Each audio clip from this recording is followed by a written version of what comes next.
നമസ്തേ. പുത്തൻപുലരിയിലേക്ക് എല്ലാ പ്രിയപ്പെട്ട പ്രേക്ഷകർക്കും സ്വാഗതം. നല്ലൊരു ശുഭദിനം ആശംസ നേർന്നുകൊണ്ട് നമുക്ക് തുടങ്ങാം. നോക്കാം ആദ്യം പ്രധാന തലക്കെട്ടുകൾ. ശോഭാ സുരേന്ദ്രന്റെ വീടിനു സമീപം ബോംബേർ സ്ഫോടനം. അയ്യന്തോളിലെ വീടിനു മുന്നിൽ അന്വേഷണം ആരംഭിച്ച് പോലീസ്.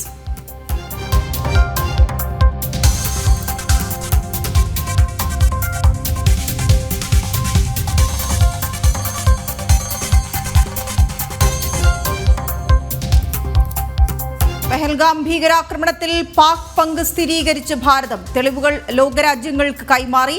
ഭീകരർക്കായി തിരച്ചിൽ തുടർന്ന് സൈന്യം.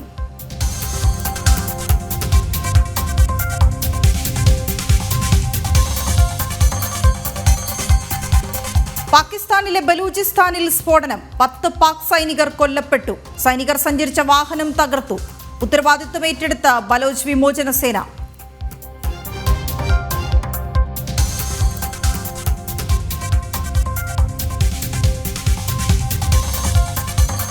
കശ്മീരിൽ ജീവൻ നഷ്ടമായ രാമചന്ദ്രന്റെ സംസ്കാര ചടങ്ങുകളിൽ നിന്ന് വിട്ടുനിന്ന് മുഖ്യമന്ത്രി. കേരളം കരഞ്ഞ ദിവസം പിണറായി പാർട്ടി സെക്രട്ടേറിയറ്റിൽ. മിക്ക സംസ്ഥാനങ്ങളിലും കശ്മീർ ബലിദാനികളുടെ സംസ്കാരത്തിന് നേതൃത്വം നൽകിയത് മുഖ്യമന്ത്രിമാർ.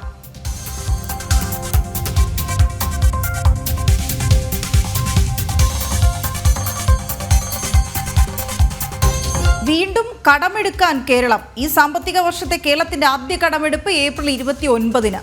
2000 കോടി കടമെടുക്കുന്നത് ശമ്പളവും പെൻഷനും നൽകാൻ. സംസ്ഥാനത്തിന്റെ കടബാധ്യത 6 ലക്ഷം കോടിയിലേക്ക്. ജനം ബ്രേക്കിംഗ്.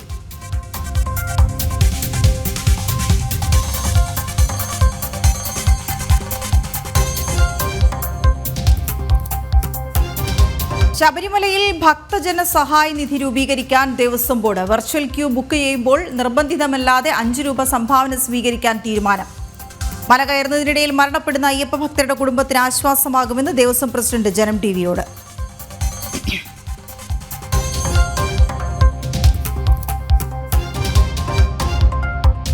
പോപ്പ് ഫ്രാൻസിസിന് വിട നൽകാൻ ലോകം. സംസ്കാരം ഇന്ത്യൻ സമയം ഉച്ചയ്ക്ക് 1:30-ന് സെന്റ് മേരീസ് മേജർ ബസിലിക്കയിൽ ചടങ്ങുകൾ.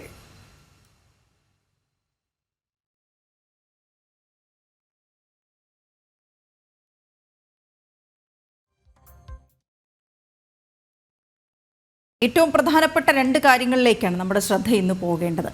ഒന്ന്, BJP വൈസ് പ്രസിഡന്റ് ശോഭാ സുരേന്ദ്രന്റെ വീട് എന്ന് കരുതിയ അയൽവാസിയുടെ വീട് ആക്രമിച്ച സംഭവം. പോലീസ് പരിശോധന നടത്തുന്നുണ്ട്. പക്ഷേ FIR ഇട്ടിട്ടില്ല എന്നറിയുന്നത് ഇതുവരെ. അതിന് വിശദാംശങ്ങളിലേക്ക് പോകേണ്ടതുണ്ട്. അത് ഉയർത്തുന്ന ചോദ്യങ്ങൾ ചർച്ച ചെയ്യപ്പെടേണ്ടതുണ്ട്. അതേസമയം നമ്മുടെ ഏറ്റവും പ്രധാനപ്പെട്ട വിഷയം പഹൽഗാമിലെ ഭീകരാക്രമണം സംബന്ധിച്ച് എന്തൊക്കെയാണ് പുതിയ അപ്ഡേറ്റ്സ് എന്നുള്ള കാര്യങ്ങളിലേക്ക് നമുക്ക് പോകേണ്ടതുണ്ട്. ജമ്മുകശ്മീരിലെ മുഴുവൻ വിനോദസഞ്ചാര കേന്ദ്രങ്ങളിലും ഒരു സുരക്ഷാ ഓഡിറ്റ് നടത്താൻ കരസേന ഒരുങ്ങുകയാണ്. കരസേനാ മേധാവിയുടെ ശ്രീനഗർ സന്ദർശനത്തിന് പിന്നാലെയാണ് തീരുമാനമുണ്ടായിരിക്കുന്നത്.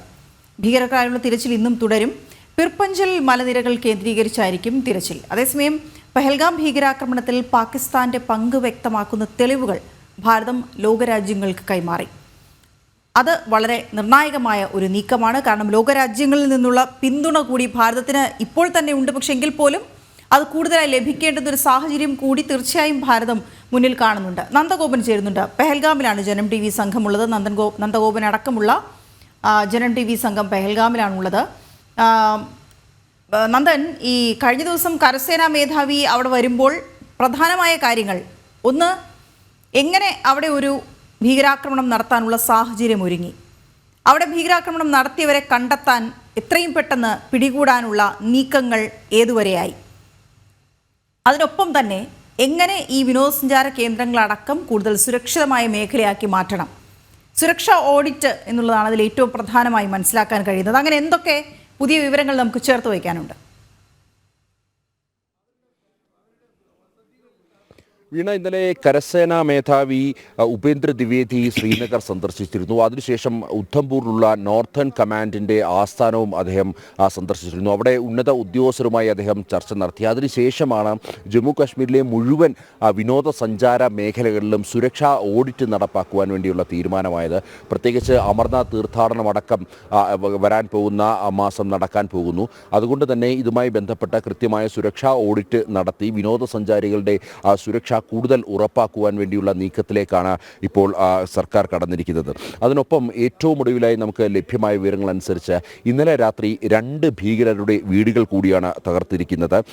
അത് ജെയ്ഷ മുഹമ്മദിൻ്റെ വളരെ ആക്റ്റീവായിട്ടുള്ള ഒരു ടെററിസ്റ്റായ ഈ സെയ്ദ് അഹമ്മദ് എന്നുള്ള ആളുടെ വീടാണ്. ഇയാളുടെ വീട് കുൽഗാമിലായിരുന്നു.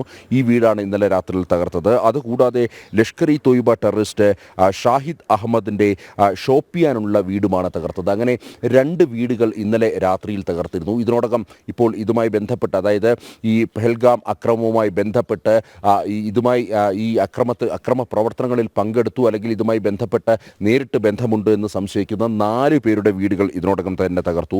ഇന്നലെ ആസിഫ് എന്ന ആളുടെ വീട് തകർത്തിരുന്നു. അതേപോലെ തന്നെ ആദിൽ എന്ന ആളുടെ വീട് തകർത്തിരുന്നു. അങ്ങനെ 2 ടെററിസ്റ്റുകളുടെ വീട് ഇന്നലെ തകർത്തിരുന്നു. ഇന്ന് പുലർച്ചെയാണ് മറ്റ് 2 പേരുടെ, സെയ്ദ് അഹമ്മദിൻ്റെയും അതേപോലെ തന്നെ ലഷ്കറി ഭീകരൻ ഷാഹിദ് അഹമ്മദിൻ്റെയും വീട് തകർത്തത്. കൂടുതൽ നടപടികളിലേക്ക് സൈന്യം കടക്കുന്നു എന്നുള്ളതിൻ്റെ സൂചനകളാണ്. അതായത് ഇത്തരം ഭീകരവാദികൾക്ക് നേരെ ഒരു തരത്തിലുള്ള വിട്ടുവീഴ്ചയ്ക്കും തയ്യാറല്ല. ഭാവിയിലും ഇത്തരം തീവ്രവാദ പ്രവർത്തനങ്ങളിലേക്ക് ഏർപ്പെടുന്നവർക്ക് ഇതൊരു മുന്നറിയിപ്പാണ് എന്നുള്ള സൂചനകൾ തന്നെയാണ് ഇപ്പോൾ ഇതിലൂടെ നമുക്ക് വ്യക്തമാകുന്നത്. ഒപ്പം ഇതുമായി ഏറ്റവും പ്രധാനപ്പെട്ട മറ്റൊരു വിവരം, ഈ പെഹൽഗാം അക്രമവുമായി ബന്ധപ്പെട്ട് 26 പേരുടെയും മരണത്തിനിടയാക്കിയ പെഹൽഗാം അക്രമവുമായി ബന്ധപ്പെട്ട് ഇപ്പോഴും സെർച്ച് ഓപ്പറേഷനുകൾ നടക്കുകയാണ്. CRPF-ൻ്റെയും അതേപോലെ തന്നെ സൈന്യത്തിൻ്റെയും ജമ്മു കാശ്മീർ പോലീസിൻ്റെയും പ്രത്യേക ടീം ചേർന്നുകൊണ്ടുള്ള ഒരു സുരക്ഷാ നടപടികളിലേക്ക് അല്ലെങ്കിൽ തെരച്ചിൽ നടപടികളിലേക്കാണ് നീങ്ങുന്നത്. ഈ പിർപ്പഞ്ച് മലനിരകളിൽ ഇവർ ഉണ്ടാകാമെന്നുള്ളതാണ് പ്രധാനമായി ഇപ്പോൾ സൈന്യം കണക്ക് കൂട്ടുന്നത്. പ്രത്യേകിച്ച് ഈ പെഹൽഗാമിൽ നിന്നും അതേപോലെ തന്നെ ബൈസരൻ വാലിയിൽ നിന്നും ഒരുപക്ഷെ ഇവർക്ക് പെട്ടെന്ന് ഓടി ഒളിക്കാൻ കഴിയുന്നത് ഈ പിർപ്പഞ്ച് മേഖലയിലായിരുന്നു. അത് ഏതാണ്ട് 80 കിലോമീറ്റർ റേഡിയസിൽ കിടക്കുന്ന ഒരു മലനിരയാണ്. ഈ മലനിരകളിൽ ഇപ്പം ഉടനീളം ഡ്രോൺ ഉപയോഗിച്ചുകൊണ്ടുള്ള പരിശോധന, ഒപ്പം തന്നെ ഇന്ത്യൻ ആർമിയുടെ എയർഫോഴ്സിൻ്റെയും ഒക്കെ തന്നെ സഹായത്തോടു കൂടി ഹെലികോപ്റ്ററിൽ പരിശോധനയും നടക്കുന്നുണ്ട്. ഒപ്പം സൈന്യത്തിൻ്റെ നായ, അതേപോലെ തന്നെ ഈ നായയുടെ സേവനവും ഉപയോഗിച്ചുകൊണ്ടുള്ള തിരച്ചിലാണ് ഇപ്പോൾ നടക്കുന്നത്. കഴിഞ്ഞ ഇത് നടന്നതിന് തൊട്ട് പിന്നാലെ തന്നെ ഈ മേഖല മുഴുവൻ CRPF-ൻ്റെയും സൈന്യത്തിൻ്റെയും കീഴിലേക്ക് വന്നിരുന്നു. അതിനുശേഷം അടുത്ത മേഖലകളിലൊക്കെ തന്നെ പ്രത്യേക ഓപ്പറേഷണൽ അല്ലെങ്കിൽ പ്രത്യേക ടീം രൂപീകരിച്ചുകൊണ്ടുള്ള സെർച്ചിങ് നടപടികളിലേക്ക് നീങ്ങിയിരുന്നു. ഈ മേഖലയ്ക്കടുത്ത് പൈൻ കാടുകളാണ്. അതുകൊണ്ട് തന്നെയാണ് ഈ ഭീകരർക്ക് ഒളിഞ്ഞിരിക്കുവാനുള്ള സാധ്യതകളുള്ളത്. ഇപ്പോൾ അതിനപ്പുറത്തേക്ക് പിർപ്പഞ്ച് മേഖലയിലേക്ക്, മലനിരകളിലേക്ക് ഈ ഭീകരർ കടന്നിട്ടുണ്ടാകാമെന്നുള്ള സൂചനകളാണ് ലഭ്യമാകുന്നത്. അതുകൊണ്ട് തന്നെ ഈ മലനിരകൾ ഏതു ഭാഗത്താണ് വരിക? ഈ പെഹൽഗാമിൽ നിന്ന് ബൈസൺ വാലിയിലേക്കുള്ള വഴി, അവിടുന്ന് ഏത് വഴിയൊക്കെ ഭീകരർക്ക് കടന്നു വരാൻ കഴിയുമെന്ന തരത്തിൽ ആദ്യമേ തന്നെ സൈന്യത്തിന് കൃത്യമായ ധാരണയുണ്ടായിരിക്കും. അപ്പോൾ ഈ പിർപ്പഞ്ചൽ മലനിരകൾ അതേത് ഭാഗത്താണ് വരിക? അത് ആ മലനിരകൾ അതിലൂടെ കടന്നു വരാനുള്ള സാഹചര്യം, സാധ്യതകൾ എങ്ങനെയാണ് സൈന്യം വിലയിരുത്തുന്നത്? പുറത്ത് പറയാവുന്ന വിവരങ്ങൾ. കഴിഞ്ഞ ചൊവ്വാഴ്ചയാണ് ഭീകരാക്രമണം നടന്നത്. ഇത്ര ദിവസമായിട്ടും അത് കരകയറാൻ സാധിച്ചിട്ടില്ല എന്നുള്ളതാണ് യാഥാർത്ഥ്യം. പ്രത്യേകിച്ച് പെഹൽഗാം ഇപ്പോഴും പൂർണ്ണമായും അടച്ചിട്ടിരിക്കുകയാണ്.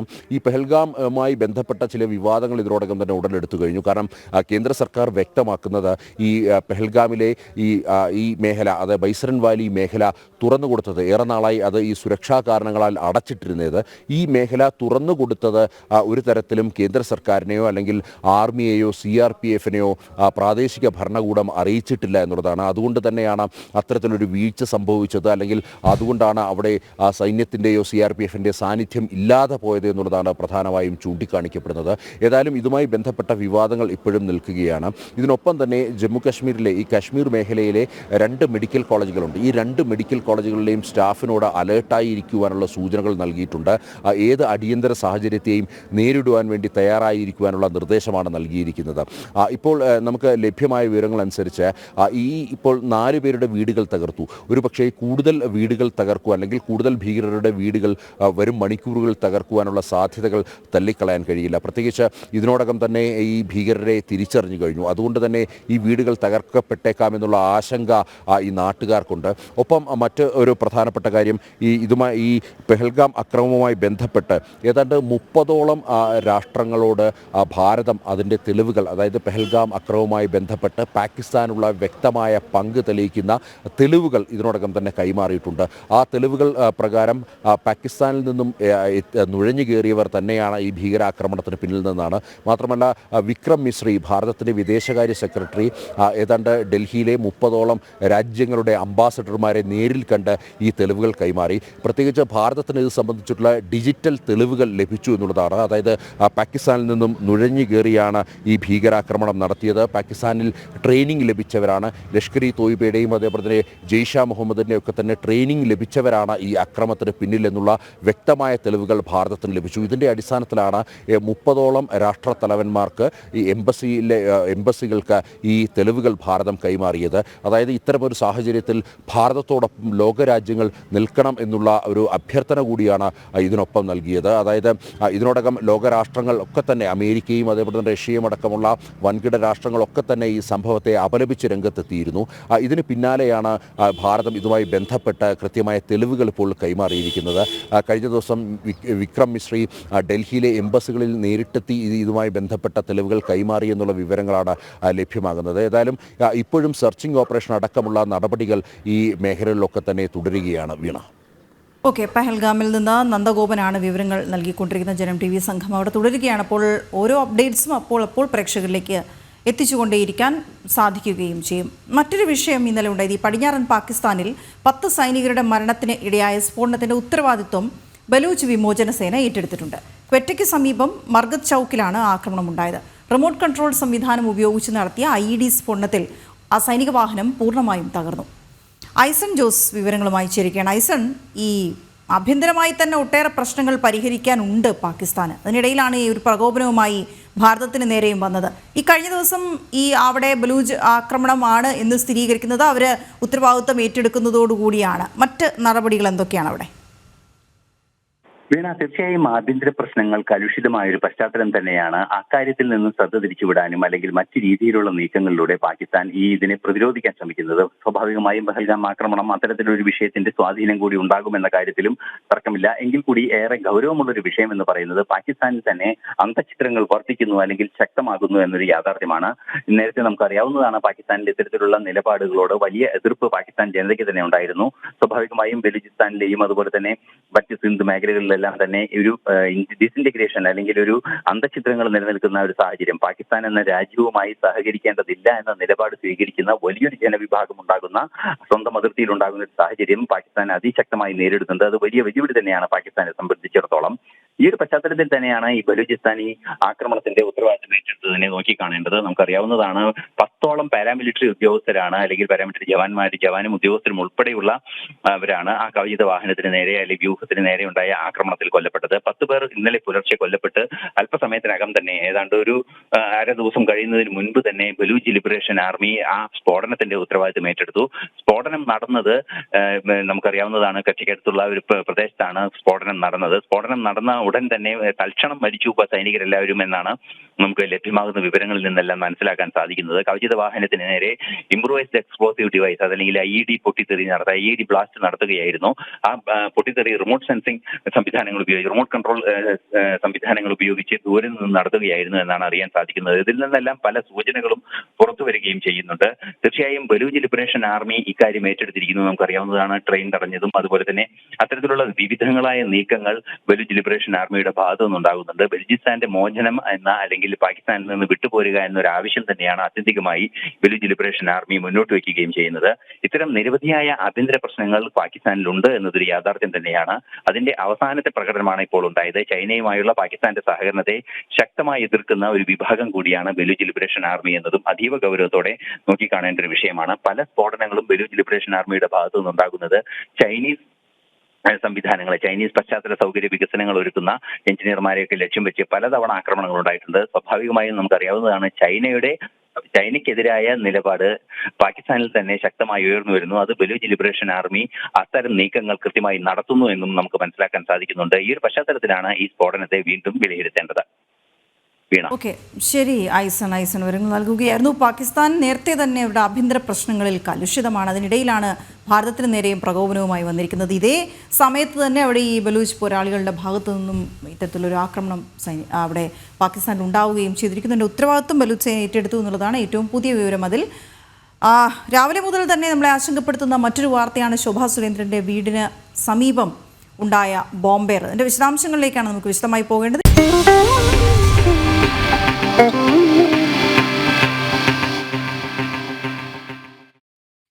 ബി.ജെ.പി. സംസ്ഥാന വൈസ് പ്രസിഡന്റ് ശോഭാ സുരേന്ദ്രന്റെ തൃശൂരിലെ വീടിന് സമീപം ബോംബേർ. ഇന്നലെ രാത്രിയാണ് സംഭവം ഉണ്ടായത്.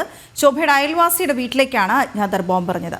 സംഭവത്തിൽ പോലീസ് കേസെടുക്കാൻ മടിക്കുകയാണ്. എഫ്ഐആർ ഇടാൻ വൈകുന്നത് പോലീസ് ഒത്തുകളിയുടെ തെളിവാണെന്ന് ശോഭാ സുരേന്ദ്രൻ ആരോപിച്ചു.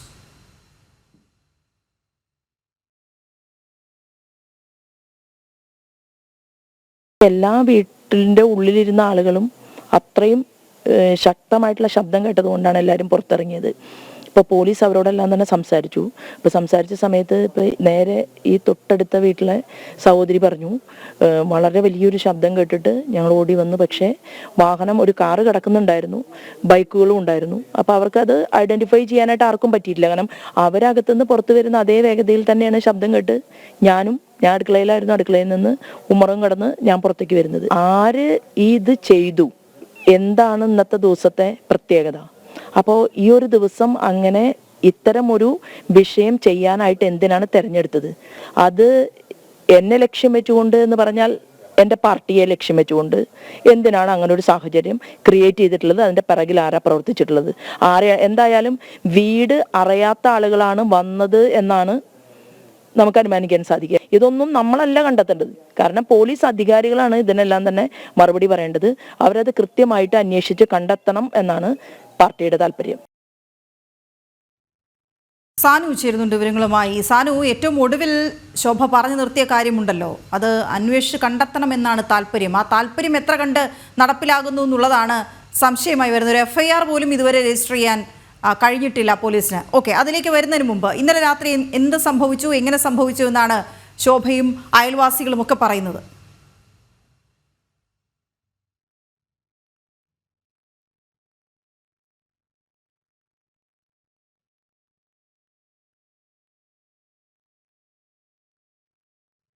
സാനുവിലേക്ക് വരാൻ വിശദാംശങ്ങൾക്ക് നമുക്ക് പോകേണ്ടതുണ്ട്.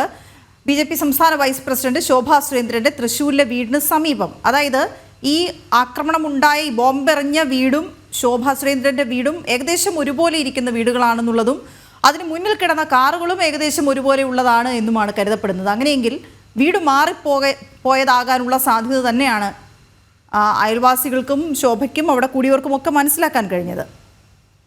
സാനു ചേരുന്നുണ്ട്. സാനു, ഈ ഒരു നിഗമനം അവർക്ക് എല്ലാവർക്കും ഉണ്ട്. കാരണം ഇത് രണ്ടും കണ്ടാൽ ഒരുപോലെ ഇരിക്കുന്നു എന്നുള്ളത് കൊണ്ട് തന്നെ ഒരുപക്ഷെ വന്നവർക്ക് വീട് കൃത്യമായി അറിയാത്തവരായിരിക്കാം, അപ്പോൾ എവിടെന്നെങ്കിലുമൊക്കെ കൊട്ടേഷൻ വാങ്ങി വന്നവരായിരിക്കാം. പക്ഷേ എന്തിന് ഇങ്ങനൊരു കൃത്യം നടത്തി, അതിന് ഈ ദിവസം എന്തിന് തിരഞ്ഞെടുത്തു? ശോഭാ സുരേന്ദ്രൻ അവിടെ ഉണ്ട് എന്ന് അറിഞ്ഞുകൊണ്ട് തന്നെയാണോ ഈ ബോംബേർ ഉണ്ടായത്? തുടങ്ങി ചോദ്യങ്ങൾ ഒരുപാടുണ്ട്. പക്ഷേ പോലീസ് ആകട്ടെ ഇതുവരെ എഫ്ഐആർ ഇട്ടിട്ടുമില്ല. എന്തൊക്കെയാണ് ഈ അയൽവാസിയും മറ്റ് ആ വീടിന് ചുറ്റുമുള്ളവരും ശോഭയും ഒക്കെ പറയുന്നത്?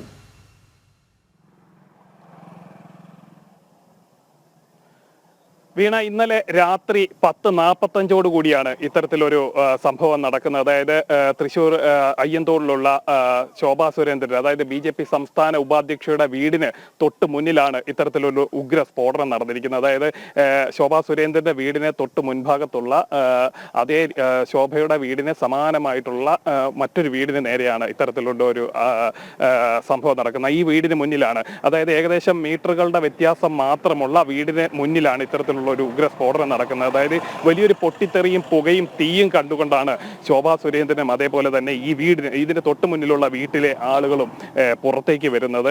അതിനുശേഷമാണ് ഇത്തരത്തിലൊരു സ്ഫോടനം നടന്നതായിട്ടുള്ളൊരു വിവരം അറിയുന്നത്. ശോഭാ സുരേന്ദ്രൻ ഇന്നലെ തന്നെ വീട്ടിലുണ്ടായിരുന്നു. അതേപോലെ തന്നെ വീട്ടിലുണ്ടെങ്കിലും തന്റെ കാറ് ഇവിടെ ഉണ്ടായിരുന്നില്ല എന്നാണ് ശോഭാ സുരേന്ദ്രൻ വ്യക്തമാക്കുന്നത്. ശോഭാ സുരേന്ദ്രന്റെ കാറിന് സമാന നിറത്തിലുള്ള കാറ് തന്നെയാണ് ഈ വീട്ടിലുള്ളത്.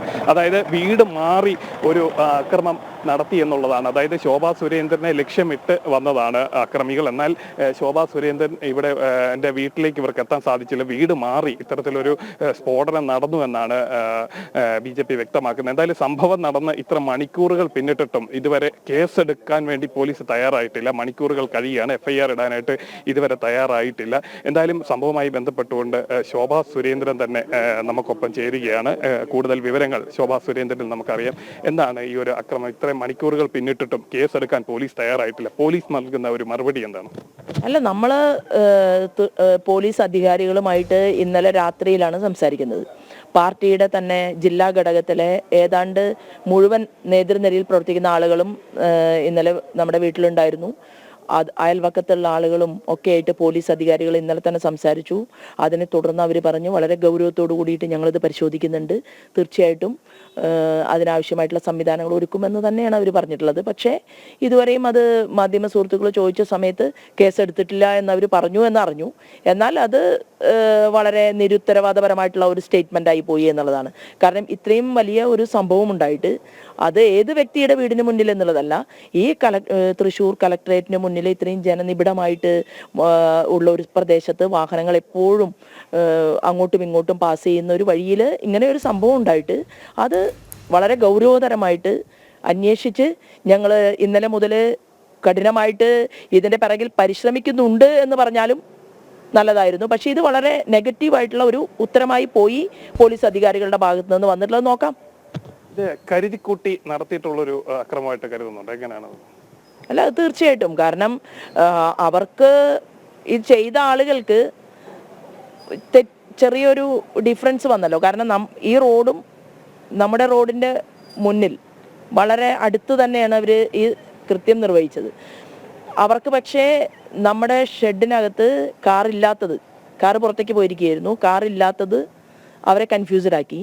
അപ്പോൾ തൊട്ട് അടുത്തുള്ള കാറുള്ള ഒരു ഷെഡ്, അതിൻ്റെ തൊട്ടരികിൽ ഈ സ്ഫോടനം അവർ നടത്തി. അപ്പോൾ എല്ലാവരും ഓടി പുറത്തിറങ്ങി, അവർ രക്ഷപ്പെട്ടു പോയി. ഈ ഇന്നലെ പലരെയും പല വാഹനങ്ങളൊക്കെ ഇവിടെ കണ്ടതായിട്ടും ഈ വീടിനോട് ചേർന്ന് ചില ബൈക്കുകളും കാറുകളും ഒക്കെ നിർത്തിയിട്ടിരിക്കുന്ന ശ്രദ്ധയിൽപ്പെട്ടതായിട്ടൊക്കെ പറയുന്നുണ്ട്. എങ്ങനെയാണ് അങ്ങനെ വല്ലതുള്ള കാര്യങ്ങൾ അറിഞ്ഞിരുന്നു? അല്ല, അത് നാട്ടുകാരാണ് പറയുന്നത്. കാരണം ഇത് ഒരു സംഭവം നടന്നു കഴിയുമ്പോഴാണല്ലോ, അതിന് മുൻപ് അവിടെ ഒരു കാറ് വന്നു. അപ്പോൾ പലരും പറയുന്നുണ്ട് 2-4 ആളുകൾ ഒരുമിച്ച് കൂട്ടം കൂടി നിൽക്കുന്നുണ്ടായിരുന്നെന്നും ആ കാർ അവിടെ സൈലൻ്റായിട്ട് ഒരു സൈഡിൽ മാറ്റിയിട്ടിട്ട് ഇവർ പരസ്പരം അങ്ങോട്ടും ഇങ്ങോട്ടും നടക്കുന്നതും പോകുന്നതും ഒക്കെ കാണാനിടയായി എന്ന് പറയുന്നുണ്ട്. പക്ഷേ അയൽവക്കക്കാർക്ക് അങ്ങനെ സംശയം തോന്നില്ല. കാരണം എപ്പോഴും നമ്മുടെ വീട്ടിലേക്കും ധാരാളം വാഹനങ്ങൾ വരുന്നതും എപ്പോഴും പാർട്ടിയുടെ പ്രവർത്തകരും നേതൃനിരയിൽ പ്രവർത്തിക്കുന്നവരൊക്കെ വരുന്നതും ജനങ്ങൾ വരുന്നതുമായിട്ടുള്ള ഒരു സ്ഥലമാണ്. അപ്പോൾ ആർക്ക് വേണമെങ്കിലും എപ്പോഴും കടന്നു വരാവുന്ന ഒരു വീട് എന്നുള്ള രീതിയിൽ നമ്മുടെ വീടിൻ്റെ തൊട്ടരികിൽ വാഹനം നിർത്തിയിട്ടാൽ പോലും ആളുകൾ അങ്ങനെ സംശയദൃഷ്ടിയോട്, അതായത് എന്താണ് ആരാണ് വന്നതെന്ന് അവർക്ക് തോന്നില്ല. കാരണം എപ്പോഴും വാഹനങ്ങൾ വരുന്നു. അപ്പോൾ ഇത് പക്ഷേ കുറച്ച് മാറിയിട്ടാണ് വാഹനം കടന്നത് എന്നാണ് അവർ പറയുന്നത്. അതേപോലെ തന്നെ ഈ കേസെടുക്കാൻ തയ്യാറാവാത്ത ഈ അക്രമികൾക്കൊപ്പം അക്രമികൾക്ക് ഒത്താശ ചെയ്യുന്ന ഒരു നിലപാടല്ലേ പോലീസ് സ്വീകരിക്കുന്നത്? എന്താണ്? അല്ല, പോലീസ് അങ്ങനെയുള്ള പല കാര്യങ്ങളും നമ്മുടെ കേരളത്തിൻ്റെ പൊതുസമൂഹത്തിനകത്ത് അവരുടെ ഭാഗത്ത് നിന്ന് അലംഭാവങ്ങൾ ഉണ്ടായിട്ടുണ്ട്. അത് പ്രത്യേകിച്ച് ഭാരതീയ ജനതാ പാർട്ടിയുടെയും അതല്ലെങ്കിൽ പരിവാർ പ്രവർത്തകരുടെയും ഒക്കെ വീടിനോട് ചേർന്നോ അല്ലെങ്കിൽ ആ വ്യക്തികൾക്കെതിരെയോ എന്തെങ്കിലും പ്രശ്നങ്ങൾ ഉണ്ടാകുന്ന സമയത്ത് അതിനെ വളരെ ലളിതവൽക്കരിച്ചു കൊണ്ടുള്ള പല സമീപനവും പോലീസ് അധികാരികളുടെ ഭാഗത്ത് നിന്ന് ഉണ്ടായിട്ടുണ്ട്. ഞങ്ങളൊന്നും പോലീസ് ഒരു രക്ഷാ കവചമായിട്ട് പ്രവർത്തിക്കുമെന്നോ ആ പോലീസിന്റെ രക്ഷാ കവചത്തിനകത്ത് നിന്നുകൊണ്ട് നമ്മൾ സ്വതന്ത്രമായിട്ട് പ്രവർത്തിക്കുകയാണ് എന്നുള്ള ബോധ്യമൊന്നും എനിക്കില്ല. കാരണം ഞങ്ങൾ എത്രയോ വർഷമായിട്ട് പൊതുപ്രവർത്തനം ചെയ്യുന്ന ആളുകളാണ്. എന്തെല്ലാം അഭിമുഖീകരിച്ചിരിക്കുന്നു, എന്തെല്ലാം തീവ്രവാദ സംഭവങ്ങൾക്കെതിരായിട്ടുള്ള സമരങ്ങൾ നടത്തിയിരിക്കുന്നു. ഞങ്ങൾ ഉയർത്തിയിട്ടുള്ള പല വിഷയങ്ങളും ഇന്ന് കേരള രാഷ്ട്രീയത്തിൽ സത്യമാണ് എന്ന് ബോധ്യപ്പെട്ടിരിക്കുകയാണ്. കാരണം മലപ്പുറം ജില്ലയിലൊക്കെ ഞങ്ങൾ നടത്തിയിട്ടുള്ള വലിയ മാർച്ചുകൾ, സമരങ്ങൾ, ഇതെല്ലാം തന്നെ മുഴുവൻ മനുഷ്യർക്കും അതിനകത്ത് ജാതിയും മതവും ഒന്നുമില്ലാതെ ഈവൻ ആ സമരങ്ങളിൽ കഴമ്പുണ്ടായിരുന്നുവെന്നും കേന്ദ്ര ഗവൺമെന്റും അതുപോലെ തന്നെ NIA ഉദ്യോഗസ്ഥന്മാരും വന്ന് ഞങ്ങൾ ഒരു കാലഘട്ടത്തിൽ സമരം നടത്തിയിട്ടുള്ള പ്രദേശങ്ങളിൽ നിന്ന് അതിശക്തരായിട്ടുള്ള തീവ്രവാദികളെ പിടിച്ചെടുത്തു കൊണ്ടുപോയ സമയത്താണ് പൊതുസമൂഹത്തിന് മനസ്സിലായത് BJP ഉയർത്തിയിട്ടുള്ള അന്നത്തെ ആ വിഷയം അത് വളരെ വലിയൊരു വിഷയമായിരുന്നു. നമുക്കെല്ലാവർക്കും ഒരുപക്ഷെ വലിയ വേദന ഉണ്ടാക്കുമായിരുന്നു BJP സമരരംഗത്ത് വന്നില്ലായിരുന്നെങ്കിൽ. അതല്ലേ ഗ്രീൻ വാലിയിലൊക്കെ നമ്മൾ കണ്ടത്. അപ്പോൾ ഇത് നമ്മളൊക്കെ തൻ്റെ അടുത്തോടു കൂടി തന്നെ നിൽക്കുകയാണ്. പോലീസിന്റെ രക്ഷാ കവചം ഉണ്ടെങ്കിലും ഇല്ലെങ്കിലും നമ്മളൊക്കെ എടുത്തണിഞ്ഞിട്ടുള്ള ഒരു രക്ഷാ കവചം എന്ന് പറയുന്നത് ഈ രാജ്യത്ത് പ്രവർത്തിക്കുക, ഈ രാജ്യത്തോട് സ്നേഹമുള്ള ആളുകളുടെ കവചത്തിനകത്ത് നിൽക്കുക എന്നുള്ളതാണ്. അപ്പോൾ തീർച്ചയായിട്ടും അത് നമുക്ക് സ്വയമേവ ഒരു പ്രൊട്ടക്ഷൻ അതിവിടുത്തെ പൊതുസമൂഹം നൽകുന്നുണ്ട്. അതുകൊണ്ടാണല്ലോ എൻ്റെ പാർട്ടിക്കാരല്ലാത്തവർ, എൻ്റെ പ്രസ്ഥാനത്തിലുള്ള ആളുകളല്ല, അന്വേഷിച്ച് വരുന്നവർ മുഴുവനും ഒരു 5 വീട് 6 വീട് അപ്പുറത്തുള്ള ആളുകൾ പോലും ഈ ശബ്ദം കേട്ടു എന്ന് പറഞ്ഞിട്ട് ശരി ആ ശബ്ദം എന്തോ ആകട്ടെ എന്ന് കരുതി അവർ വീട്ടിലിരിക്കുകയല്ലേ ചെയ്തത്. ഓരോരോ ആളുകളും വന്ന് നമ്മളോട് ഇതെന്ത് പറ്റി എന്ന് ചോദിക്കാൻ സാധിച്ചത് തന്നെ അത് പൊതുസമൂഹം നമുക്ക് നൽകിയിട്ടുള്ള ഒരു കവചം തന്നെയാണ്. അതിലെനിക്ക് വളരെയേറെ സന്തോഷം.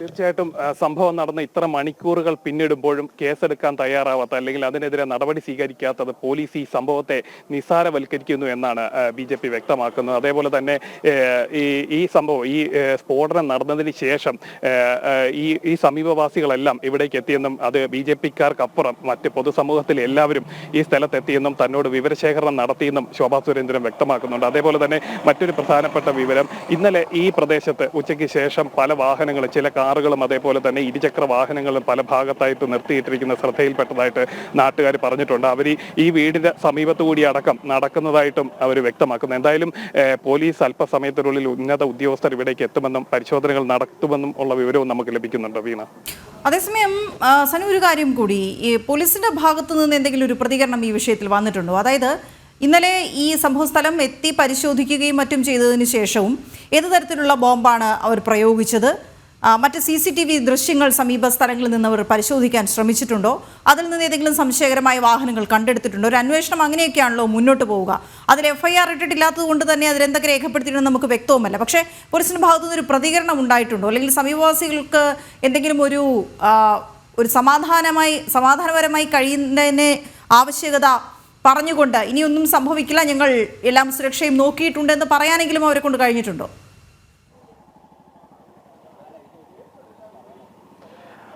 സംഭവത്തിന് ശേഷം ഇവിടെ ACP അടക്കമുള്ള ഉന്നത പോലീസ് ഉദ്യോഗസ്ഥർ സ്ഥലത്തെത്തിയിരുന്നു. എന്നാൽ പിന്നീട് ഇതുമായി ബന്ധപ്പെട്ടിട്ടുള്ള കൂടുതൽ വിവരങ്ങളൊന്നും നൽകാൻ പോലീസ് തയ്യാറായിട്ടില്ല. ഇപ്പോൾ ഈ ശോഭാ സുരേന്ദ്രന്റെ വീടിന് മുന്നിൽ ഒരു പോലീസ് വാഹനവും ഏതാനും ചില പോലീസുകാരും മാത്രമാണുള്ളത്.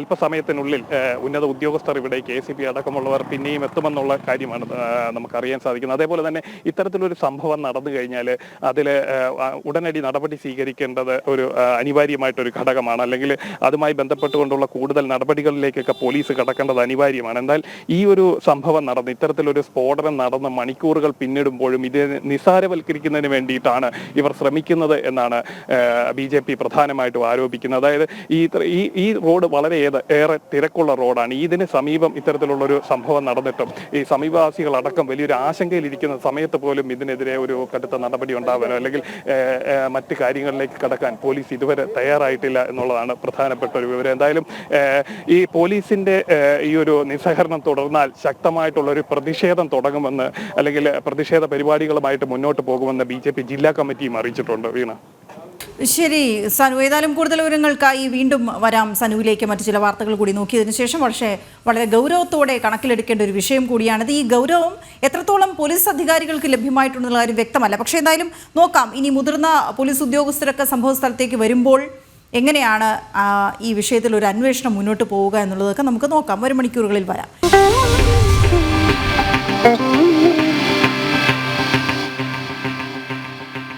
കശ്മീരിൽ ജീവൻ നഷ്ടമായ രാമചന്ദ്രന്റെ സംസ്കാര ചടങ്ങുകളിൽ നിന്ന് വിട്ടുനിന്ന് കേരളത്തിലെ മുഖ്യമന്ത്രി. കേരളം കരഞ്ഞ ദിവസം പിണറായി പങ്കെടുത്തത് പാർട്ടി സെക്രട്ടേറിയറ്റിലാണ്. കേരള ഗോവ ഗവർണർമാരെത്തിയ സംസ്കാര ചടങ്ങുകളിൽ നിന്നാണ് മുഖ്യമന്ത്രി വിട്ടുനിന്നത്. മിക്ക സംസ്ഥാനങ്ങളിലും കശ്മീർ ബലിദാനികളുടെ സംസ്കാരത്തിന് നേതൃത്വം നൽകിയത് അവിടുത്തെ മുഖ്യമന്ത്രിമാരായിരുന്നു. പ്രശാന്ത് ശങ്കരമംഗലത്ത് ചേരുന്ന വിവരങ്ങളുമായി. പ്രശാന്ത്, ഒരുപക്ഷെ അങ്ങനെ ഒരു മാന്യതയും മര്യാദയും ഒക്കെ പ്രതീക്ഷിച്ചതായി പോയോ തെറ്റ് എന്ന് കരുതേണ്ടി വരും കേരളത്തിലെ കാര്യത്തിൽ. പക്ഷേ ഇന്നലെ നമുക്കറിയാം, ഈ രാമചന്ദ്രൻ്റെ ധർമ്മപത്നി പോലും എത്ര കണ്ട് രോഷം ഉണ്ടായിരുന്നു. അദ്ദേഹത്തിൻ്റെ മരണം, ജീവൻ നഷ്ടമായ സാഹചര്യത്തിൽ രോഷം പ്രകടിപ്പിച്ചതൊക്കെ നമ്മൾ കണ്ടതാണ്. ആ ഭീകരാക്രമണത്തിനെതിരെയുള്ള പ്രതിഷേധമായിരുന്നു അവിടെ എത്തിയ എല്ലാവരിലും കണ്ടത്. ആ ഒരു സാഹചര്യമെങ്കിലും കണക്കിലെടുക്കാമായിരുന്നു കേരള മുഖ്യമന്ത്രിക്ക് എന്ന് തോന്നുന്നു. ആ സമയത്ത് പാർട്ടി പരിപാടി, അതായത് ഒഴിവാക്കാമായിരുന്ന പരിപാടികളാണ് ഇന്നലെ മുഖ്യമന്ത്രിക്ക് ഉണ്ടായിരുന്നത്. പ്രശാന്ത്. വീണ, തീർച്ചയായും കേരളം കണ്ണീരണിഞ്ഞ ദിവസം, രാജ്യം കണ്ണീരണിഞ്ഞ ദിവസം, അതോടൊപ്പം കേരളം ഇത്തരത്തിലൊരു വൈകാരിക മുഹൂർത്തത്തിലൂടെ കടന്നു പോകുന്ന സാഹചര്യം, അത്തരം ഒരു സാഹചര്യമാണ് ഉണ്ടാകുന്നത്. മാത്രമല്ല നമുക്കറിയാം ഈ തീവ്രവാദ ആക്രമണത്തിന് പിന്നാലെ എത്രത്തോളം വേദനയോടുകൂടിയാണ് ഒരു കുടുംബത്തിൽ, രാമചന്ദ്രന്റെ കുടുംബത്തിലുണ്ടായ ഒരു വേദനയായിട്ടല്ല നമ്മുടെ കേരള സമൂഹം കണ്ടത്. അത് ഓരോ മലയാളിയുടെയും കുടുംബത്തിലുണ്ടായ ഒരു വേദന എന്ന നിലയിൽ ഏറ്റുവാങ്ങിക്കൊണ്ട് അവിടേക്ക് നിരവധി പേരാണ് ഒഴുകിയെത്തുന്നത്. മാത്രമല്ല മറ്റ് രാഷ്ട്രീയ സാംസ്കാരിക മേഖലയിലുള്ള നിരവധി പേരെത്തുന്നു. കേരളത്തിലെ governor, Goa governor PS Sreedharan Pillai അടക്കമുള്ളവർ അവിടെ എത്തുന്നു. ഈ സാഹചര്യത്തിലാണ് മുഖ്യമന്ത്രി പിണറായി വിജയന്റെ അസാന്നിധ്യം ശ്രദ്ധേയമായത്. മുഖ്യമന്ത്രിക്ക് അവിടേക്ക് എത്താൻ പോലും കഴിഞ്ഞില്ല. എന്നാൽ മുഖ്യമന്ത്രി തലസ്ഥാനത്തുണ്ടായിരുന്നു. മറ്റ് കാര്യമായ പരിപാടികളൊന്നും അദ്ദേഹത്തിന് ഉണ്ടായിരുന്നില്ല എന്നാണ് നമുക്ക് മനസ്സിലാക്കാൻ കഴിയുന്നത്. ഈ സാഹചര്യത്തിൽ അവിടേക്ക് എത്താവുന്നത് മാത്രമേ ഉള്ളൂ. ഇനി മറ്റ് ആരോഗ്യ പ്രശ്നങ്ങൾ പറഞ്ഞാൽ പോലും ഹെലികോപ്റ്റർ എന്ന സംവിധാനം പോലും മുഖ്യമന്ത്രിയുടെ ആവശ്യത്തിനായി ഇവിടെ വെറുതെ വാങ്ങിയിട്ടിരിക്കുകയാണ്. അങ്ങനെ ഉള്ള സാഹചര്യത്തിൽ അവിടേക്ക് എത്താൻ യാതൊരു കാലതാമസവും ഇല്ലാതെ അവിടേക്ക് എത്താൻ സാധിക്കുമായിരുന്നു. എന്നാൽ മുഖ്യമന്ത്രി അവിടേക്ക് എത്തിയില്ല എന്നതാണ് ഏറ്റവും എടുത്തു പറയേണ്ടത്. അത്തരത്തിലൊരു ബലിദാനിയുടെ, ഈ കാശ്മീരിലെ തീവ്രവാദി ആക്രമണത്തിൽ ജീവൻ നഷ്ടപ്പെട്ട ഒരു ധീര ദേശാഭിമാനിയുടെ കുടുംബത്തോടാണ് മുഖ്യമന്ത്രി ഇത്തരത്തിലൊരു സംസ്കാര ചടങ്ങുകളിൽ നിന്ന് നിന്നുകൊണ്ടൊരു സമീപനം സ്വീകരിച്ചത്. അങ്ങനെ മാറി നിൽക്കാൻ കഴിയുന്ന അല്ലെങ്കിൽ ഒഴിവാക്കാൻ കഴിയുന്ന യാതൊരു പരിപാടികളും നിലവിലുണ്ടായിരുന്നില്ല എന്ന് തന്നെയാണ് നമുക്ക് മനസ്സിലാക്കാൻ കഴിയുന്നത്. കേവലം ഈ പാർട്ടി സെക്രട്ടേറിയറ്റിന്റെ അതുമായി ബന്ധപ്പെട്ട പാർട്ടി സെക്രട്ടേറിയറ്റ് മാത്രമാണ് ഉണ്ടായിരുന്നത്. അതിനെയും ഒഴിവാക്കാൻ കഴിയുമായിരുന്നു. എന്നാൽ മുഖ്യമന്ത്രി അത് ഒഴിവാക്കാതെ പാർട്ടി സെക്രട്ടേറിയറ്റിൽ പങ്കെടുക്കുകയാണ് ചെയ്തത്. ഇതിനെതിരെയാണ് വലിയ രീതിയിൽ വിമർശനങ്ങൾ അടക്കമുണ്ടാകുന്നത്. ഇതിനകത്ത് എടുത്തു പറയേണ്ടതെന്ന് പറയുന്നത് മറ്റ് സംസ്ഥാനങ്ങളിൽ ഹരിയാനയാകട്ടെ, ഛത്തീസ്ഗഡ് ആകട്ടെ, റായ്പൂർ ആകട്ടെ, അതോടൊപ്പം തന്നെ മറ്റ് കർണാടകയാകട്ടെ, ഈ സ്ഥലങ്ങളിലെല്ലാം ഇത്തരത്തിൽ ഈ കാശ്മീരിലെ തീവ്രവാദ ആക്രമണത്തിൽ ബലിദാനികളായവരുടെ സംസ്കാര ചടങ്ങുകൾ അതത് മുഖ്യമന്ത്രിമാർ തന്നെ നേതൃത്വത്തിലായിരുന്നു നടത്തിയിരുന്നത്. കാശ്മീരിൽ ഒമർ അബ്ദുള്ള പങ്കെടുക്കുകയും ചെയ്തിരുന്നു ഇത്തരത്തിലുള്ള സംസ്കാര ചടങ്ങുകൾ അടക്കം. അങ്ങനെ ഒരു സാഹചര്യത്തിലാണ് കേരളത്തിലെ മുഖ്യമന്ത്രിക്ക് സമയം കണ്ടെത്തിയില്ല, അല്ലെങ്കിൽ സമയം കിട്ടിയില്ല എന്ന് നമുക്ക് പറയേണ്ടി വരുന്നത്. കാരണം ഇത്തരം ചടങ്ങുകളിൽ പങ്കെടുക്കാൻ അല്ലെങ്കിൽ ഇത്തരം ചടങ്ങുകൾക്ക് നേതൃത്വം നടത്തേണ്ടത് സംസ്ഥാനം ഭരിക്കുന്ന ആളെന്ന നിലയിൽ മുഖ്യമന്ത്രിയാണ്. മറ്റ് സംസ്കാര ചടങ്ങുകൾ അടക്കമുള്ള മറ്റു കാര്യങ്ങൾക്ക് എല്ലാത്തിനും നേതൃത്വം വഹിക്കേണ്ടത് മുഖ്യമന്ത്രിയാണ്. ആ മുഖ്യമന്ത്രിയാണ് ഇത്തരത്തിലൊരു സംസ്കാര ചടങ്ങിൽ നിന്ന് വിട്ടുനിന്നുകൊണ്ടൊരു സമീപനം സ്വീകരിച്ചത്. യാതൊരു മറ്റ് അല്ലെങ്കിൽ ഇതിനെ ഒഴിവാക്കാൻ കഴിയാവുന്ന ഒരു ചടങ്ങായി മാത്രമേ ഉള്ളൂ മുഖ്യമന്ത്രിക്ക് ഇതിനൊരു പ്രസക്തി മുഖ്യമന്ത്രി ഇതിൽ കാണുന്നുള്ളൂ എന്ന് വേണം നമുക്ക് മനസ്സിലാക്കാൻ. കാരണം അല്ലെങ്കിൽ അദ്ദേഹത്തിന് ഓടിയെത്താമായിരുന്നു. മറ്റ് നാടൊന്നാകെ ഓടിയെത്തുന്നു. മറ്റ് രാഷ്ട്രീയ സാംസ്കാരിക മേഖലയിലുള്ള നിരവധി പേർ അവരുടെ വ്യക്തിപരമായ തിരക്കുകളെല്ലാം ഒഴിവാക്കി അവിടേക്ക് എത്തുന്നു. കേരളത്തിന്റെ ഗവർണറായ രാജേന്ദ്ര വിശ്വനാഥ് അർലേക്കർ അവിടേക്ക് എത്തുന്നു. ഗോവ ഗവർണർ PS ശ്രീധരൻപിള്ള ഈ സ്ഥലത്തെത്തുന്നു. അങ്ങനെ മറ്റ് കേന്ദ്രമന്ത്രി സുരേഷ് ഗോപി അവിടെ എത്തുന്നു.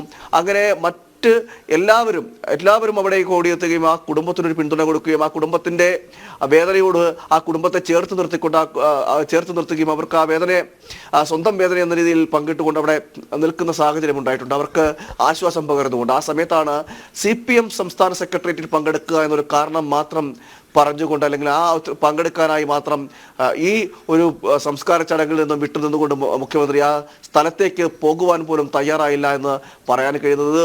ധീര ദേശാഭിമാനി രക്തസാക്ഷിയായ ആ രാമചന്ദ്രൻ എന്ന വ്യക്തിയോടുള്ള കടുത്ത അവഗണനയാണ് ഇതിന് പിന്നിലെന്നാണ് ഇപ്പോൾ ആക്ഷേപങ്ങളെല്ലാം ഉയരുകയും ചെയ്തത്. മുഖ്യമന്ത്രിയുടെ ഭാഗത്താണ് ഇത്തരത്തിൽ അനുചിതമായ ഒരു നടപടി ഉണ്ടായിരുന്നത്. നമുക്ക് ഏറ്റവും ശ്രദ്ധേയമായ കാര്യമെന്ന് പറയുന്നത് മറ്റ് സംസ്ഥാനങ്ങളിലെല്ലാം അതത് മുഖ്യമന്ത്രിമാർ ഈ സംസ്കാര ചടങ്ങുകൾ ഏറ്റെടുത്തപ്പോഴാണ് നമ്മുടെ കേരളത്തിലെ മുഖ്യമന്ത്രി പിണറായി വിജയൻ ഈ സംസ്കാര ചടങ്ങുകളിൽ നിന്ന് വിട്ടുനിന്നത് എന്നതാണ് എടുത്തു പറയേണ്ടത്. സമാധാനം തകരുമെന്ന സാഹചര്യത്തിൽ രാജ്യം തന്നെ വലിയ ആശങ്കയിൽ നിൽക്കുന്ന, വലിയ വേദനയോടെ ഈ 26 പേരുടെയും സംസ്കാര ചടങ്ങുകളിൽ ഒന്നാകെ പങ്കെടുക്കുന്ന ഒരു ദിവസമാണ് ഒരു മുഖ്യമന്ത്രി ആ ചടങ്ങിൽ നിന്ന് വിട്ടുനിൽക്കുന്നത്. അത് രാഷ്ട്രീയം നോക്കിയാണോ എന്ന് സംശയിച്ചാൽ ആ സംശയത്തിന് ഒരുപക്ഷെ അടിസ്ഥാനം ഉണ്ടാകും എന്ന് നമുക്ക് പറയേണ്ടി വരും. പ്രശാന്ത്, ഓക്കെ, ശരി. ഇനിയൊരു പ്രതീക്ഷയുടെ വാർത്തയാണ്. കൊല്ലത്ത് ESI മെഡിക്കൽ കോളേജ് ആരംഭിക്കുമെന്ന കേന്ദ്രമന്ത്രി മൻസുഖ് മാണ്ഡവ്യയുടെ പ്രഖ്യാപനം ജനങ്ങൾക്ക് വലിയ പ്രതീക്ഷ നൽകുകയാണിത്. രാജ്യത്ത് അടുത്ത 10 ESI മെഡിക്കൽ കോളേജുകൾ പ്രഖ്യാപിച്ചതിൽ മൂന്നാമത്തേതാണ് കൊല്ലത്ത് വരുന്നത്. വൈകാതെ തന്നെ അതിനായുള്ള പ്രവർത്തനങ്ങൾ ആരംഭിക്കുമെന്നാണ് ഔദ്യോഗിക വൃത്തങ്ങൾ അറിയിക്കുന്നത്. ആരോഗ്യരംഗത്ത് വലിയ മാറ്റമാണ് കേന്ദ്ര സർക്കാർ വിഭാവനം ചെയ്യുന്നത്. സംസ്ഥാനത്ത് ESI മെഡിക്കൽ കോളേജ് വരുന്നതോടെ മേഖലയിൽ വലിയ പുരോഗതി ഉണ്ടാകും. നിലവിൽ കൊല്ലം ആശ്രാമത്ത് പ്രവർത്തിക്കുന്ന ESI model and super speciality ആശുപത്രി മെഡിക്കൽ കോളേജ് ആശുപത്രിയായി ഉയർത്താനാണ് ശ്രമം. മെഡിക്കൽ കോളേജ് ക്യാമ്പസിനായി സ്ഥലം കണ്ടെത്തുന്ന കാര്യവും ചർച്ച ചെയ്യുന്നുണ്ട്. അത്യാധുനിക സൗകര്യങ്ങളും ഒപ്പം ആനുകൂല്യങ്ങളും ESI മെഡിക്കൽ കോളേജിലുണ്ടാകും. പുതിയ വകുപ്പുകൾ, കൂടുതൽ ഡോക്ടർമാർ ഉൾപ്പെടെ മെഡിക്കൽ കോളേജ് ആശുപത്രിക്ക് വേണ്ട എല്ലാ സംവിധാനങ്ങളും ESI കോർപ്പറേഷൻ ഒരുക്കും. മെഡിക്കൽ കോളേജിൽ വർഷം തോറും 24,000 രൂപ ഫീസിൽ ESI അംഗങ്ങളുടെ മക്കളായ 100 പേർക്ക് MBBS പ്രവേശനവും കിട്ടും. സീറ്റുകൾ വർദ്ധിപ്പിച്ചാൽ കൂടുതൽ വിദ്യാർത്ഥികൾക്ക് സഹായകരമാകും. ഇതുമായി ബന്ധപ്പെട്ട് ESI director general Ashok Singh ഉൾപ്പെടെയുള്ള ഉന്നത ഉദ്യോഗസ്ഥർ അടുത്തിടെ കൊല്ലത്തെത്തിയിരുന്നു. മെഡിക്കൽ കോളേജ് ആശുപത്രി തുടങ്ങുന്നതിനൊപ്പം മെഡിക്കൽ കോളേജ് ക്യാമ്പസിന് വേറെ സ്ഥലം കണ്ടെത്തേണ്ടി വരും. ഇതുമായി ബന്ധപ്പെട്ട് കേന്ദ്ര ടെക്സ്റ്റൈൽസ് മന്ത്രി ഗിരിരാജ് സിംഗ്, തൊഴിൽ സെക്രട്ടറിമാർ തുടങ്ങിയവരുമായും നേരത്തെ ചർച്ചകൾ നടത്തിയിരുന്നു. കൊല്ലം നഗരത്തിൽ മെഡിക്കൽ കോളേജ് വരുന്നതോടെ അനുബന്ധ വികസന പ്രവർത്തനങ്ങളും ഊർജിതമാകുമെന്നാണ് പ്രതീക്ഷ. തൊഴിൽ മേഖലയിലും ഇത് വൻ ചലനമുണ്ടാക്കും. ജനം, കൊല്ലം. കമന്റ് ബോക്സിൽ ധാരാളം പ്രേക്ഷകർ അങ്ങോട്ടും ഇങ്ങോട്ടും വർത്തമാനം പറയുന്നുണ്ട്. നമ്മുടെ വാർത്തകളോടുള്ള പ്രതികരണമാണ്. പലരും വലിയ രൂക്ഷമായ ഭാഷയിൽ തന്നെ പ്രതികരിക്കുന്നുണ്ട്. ഏതായാലും വലിയ ചർച്ചകൾ നമ്മുടെ ഓരോ വാർത്തകളെക്കുറിച്ചും ഇങ്ങനെ നടന്നു പോകുന്നുണ്ട്. അത് സമയം കഴിയുന്ന മുറയ്ക്ക് ഞാൻ വായിക്കാതിരിക്കുന്നു എന്നേ ഉള്ളൂ, പക്ഷെ എല്ലാം കാണുന്നുണ്ട്. അപ്പോൾ പ്രേക്ഷകരുടെ അറിവിലേക്കായി മറ്റൊരു വാർത്ത, ഒന്ന് ഞെട്ടാൻ തയ്യാറെടുത്തോളൂ. ഈ സാമ്പത്തിക വർഷത്തെ കേരളത്തിൻ്റെ ആദ്യ കടമെടുപ്പ് ഈ മാസം 29-ന് 2000 കോടിയാണ് കടമെടുക്കാൻ പോകുന്നത്. ശമ്പളവും പെൻഷനും നൽകാനാണ് ഈ കടമെടുപ്പ്. ഈ വർഷം കടമെടുക്കാൻ സാധിക്കുന്നത് 45,000 കോടിയാണ്. സംസ്ഥാനത്തിൻ്റെ കടബാധ്യത ഇനിയിപ്പോൾ 6 ലക്ഷം കോടിയിലേക്ക് ഉയരുകയാണ്. അപ്പോഴാണ് വീണ്ടും ഈ കടമെടുപ്പ്. ജനം ബ്രേക്കിംഗ് നോക്കാം. നമുക്ക് ഇതിൻ്റെ വിവരങ്ങൾ ശാലിനിയാണ് നൽകുന്നത്. ശാലിനി, ഈ 2000 കോടി കടമെടുക്കുന്നത് ശമ്പളവും പെൻഷനും നൽകാനാണ് എന്നുകൂടി നമ്മൾ ഓർക്കണം. അപ്പോൾ നമുക്ക് വികസന പ്രവർത്തനങ്ങൾക്കും മറ്റ് അടിസ്ഥാന സൗകര്യങ്ങൾക്കുമൊക്കെയായി വേറെയും കടമെടുക്കേണ്ടി വരും. നമ്മളായിട്ടൊന്നും കണ്ടെത്താത്ത സാഹചര്യത്തിൽ ഈ കടമെടുത്ത് മുന്നോട്ട് പോവുക എന്നുള്ളതാണ് ഇത് വലിയ ആശങ്കയാണ് ഉണ്ടാക്കുന്നത്. ശാലിനി, എന്താണ് ഈ പുതിയ കണക്ക്?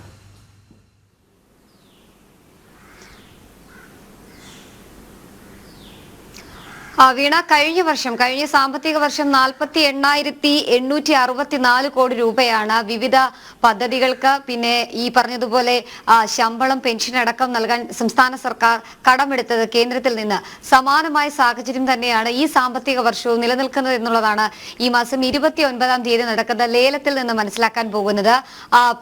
റിസർവ് ബാങ്കിന്റെ മുംബൈയിലെ ഫോർട്ട് ഓഫീസിലാണ് ഈ ലേലം നടക്കുന്നത്. 2000 കോടി രൂപ വാങ്ങാനായി അല്ലെങ്കിൽ കടം വാങ്ങാനായി അതിന്റെ കടപ്പത്രങ്ങളുടെ ലേലമാണ് ഈ മാസം 29-ന് നടക്കുന്നത്. അതായത് സംസ്ഥാനം 2000 കോടി രൂപ ഈ മാസം 29-ന് കടമെടുക്കുകയാണ്. ക്ഷേമ പെൻഷനുകൾ നൽകാനുണ്ട്, ഒപ്പം തന്നെ വിവിധ പദ്ധതി വിഹിതങ്ങൾ നൽകാനുണ്ട്. ഇതിനൊക്കെയായി കോടികൾ സംസ്ഥാന സർക്കാരിന് ആവശ്യമായിട്ട് വരുന്നുണ്ട്. ഇതിനൊക്കെ വേണ്ടിയിട്ടാണ് ഇപ്പോൾ സംസ്ഥാനം കേന്ദ്രത്തെ ആശ്രയിച്ചിരിക്കുന്നത്. പക്ഷേ മറ്റ് സംസ്ഥാനങ്ങൾക്കൊന്നും ഇല്ലാത്ത രീതിയിൽ കേന്ദ്രത്തെ ആശ്രയിച്ചുകൊണ്ട് മാത്രം, കടമെടുത്തുകൊണ്ട് മാത്രം ഒരു സംസ്ഥാനം മുന്നോട്ട് പോകുന്നുണ്ടെങ്കിൽ അത് കേരളമായി മാറിക്കൊണ്ടിരിക്കുന്നു എന്നുള്ളതാണ് നമുക്ക് ഈ കണക്കുകളിൽ നിന്ന് മനസ്സിലാക്കാൻ സാധിക്കുന്നത്. പ്രത്യേകിച്ച് ഈ നടപ്പ് സാമ്പത്തിക വർഷത്തെ വിവിധ പദ്ധതികൾ പൂർത്തീകരിക്കേണ്ടതുണ്ട്.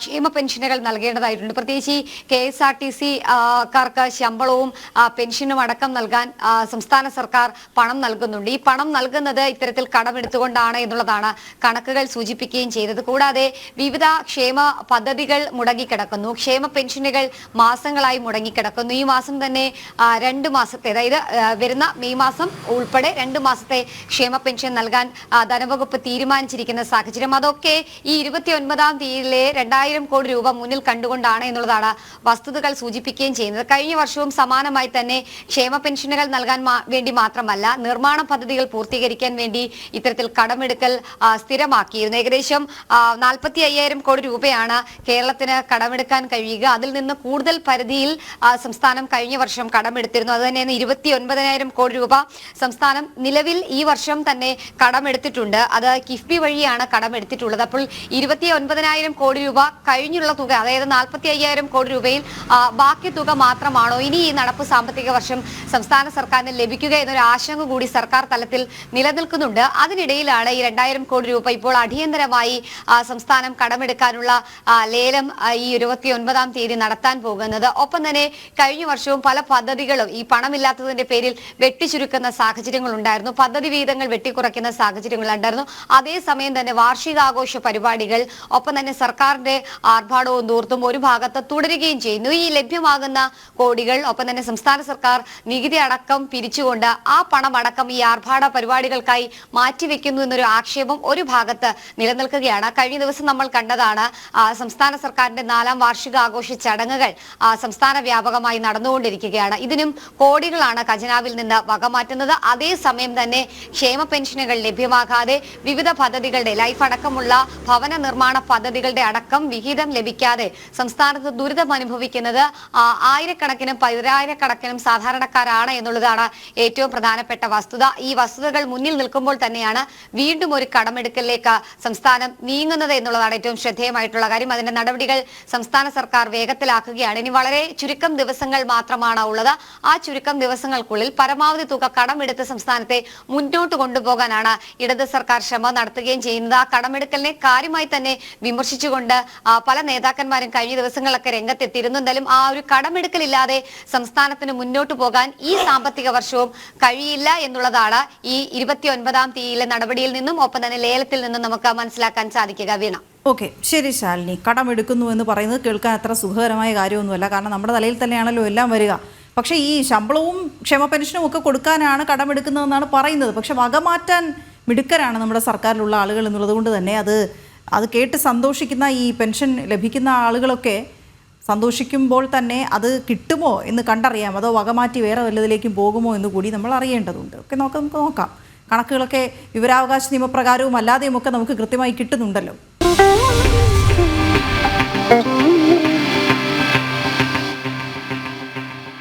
ഈ ഭീകരാക്രമണം ഉണ്ടായപ്പോൾ നമുക്ക് ആശങ്കയായ മറ്റൊരു കാര്യം, അവിടെ നിന്ന് വളരെ അടുത്തുള്ള അമർനാഥ് യാത്രയ്ക്ക് മാറ്റമുണ്ടാകുമോ എന്നുള്ളതാണ്. പക്ഷേ സർക്കാർ അറിയിക്കുന്നു അതിൽ മാറ്റമില്ല. പഹൽഗാം ഭീകരാക്രമണം അമർനാഥ് തീർത്ഥാടനത്തെ ബാധിക്കില്ല എന്ന് കേന്ദ്രം വ്യക്തമാക്കുന്നു. പക്ഷേ കനത്ത സുരക്ഷയിലാകും തീർത്ഥാടനം നടത്തുക.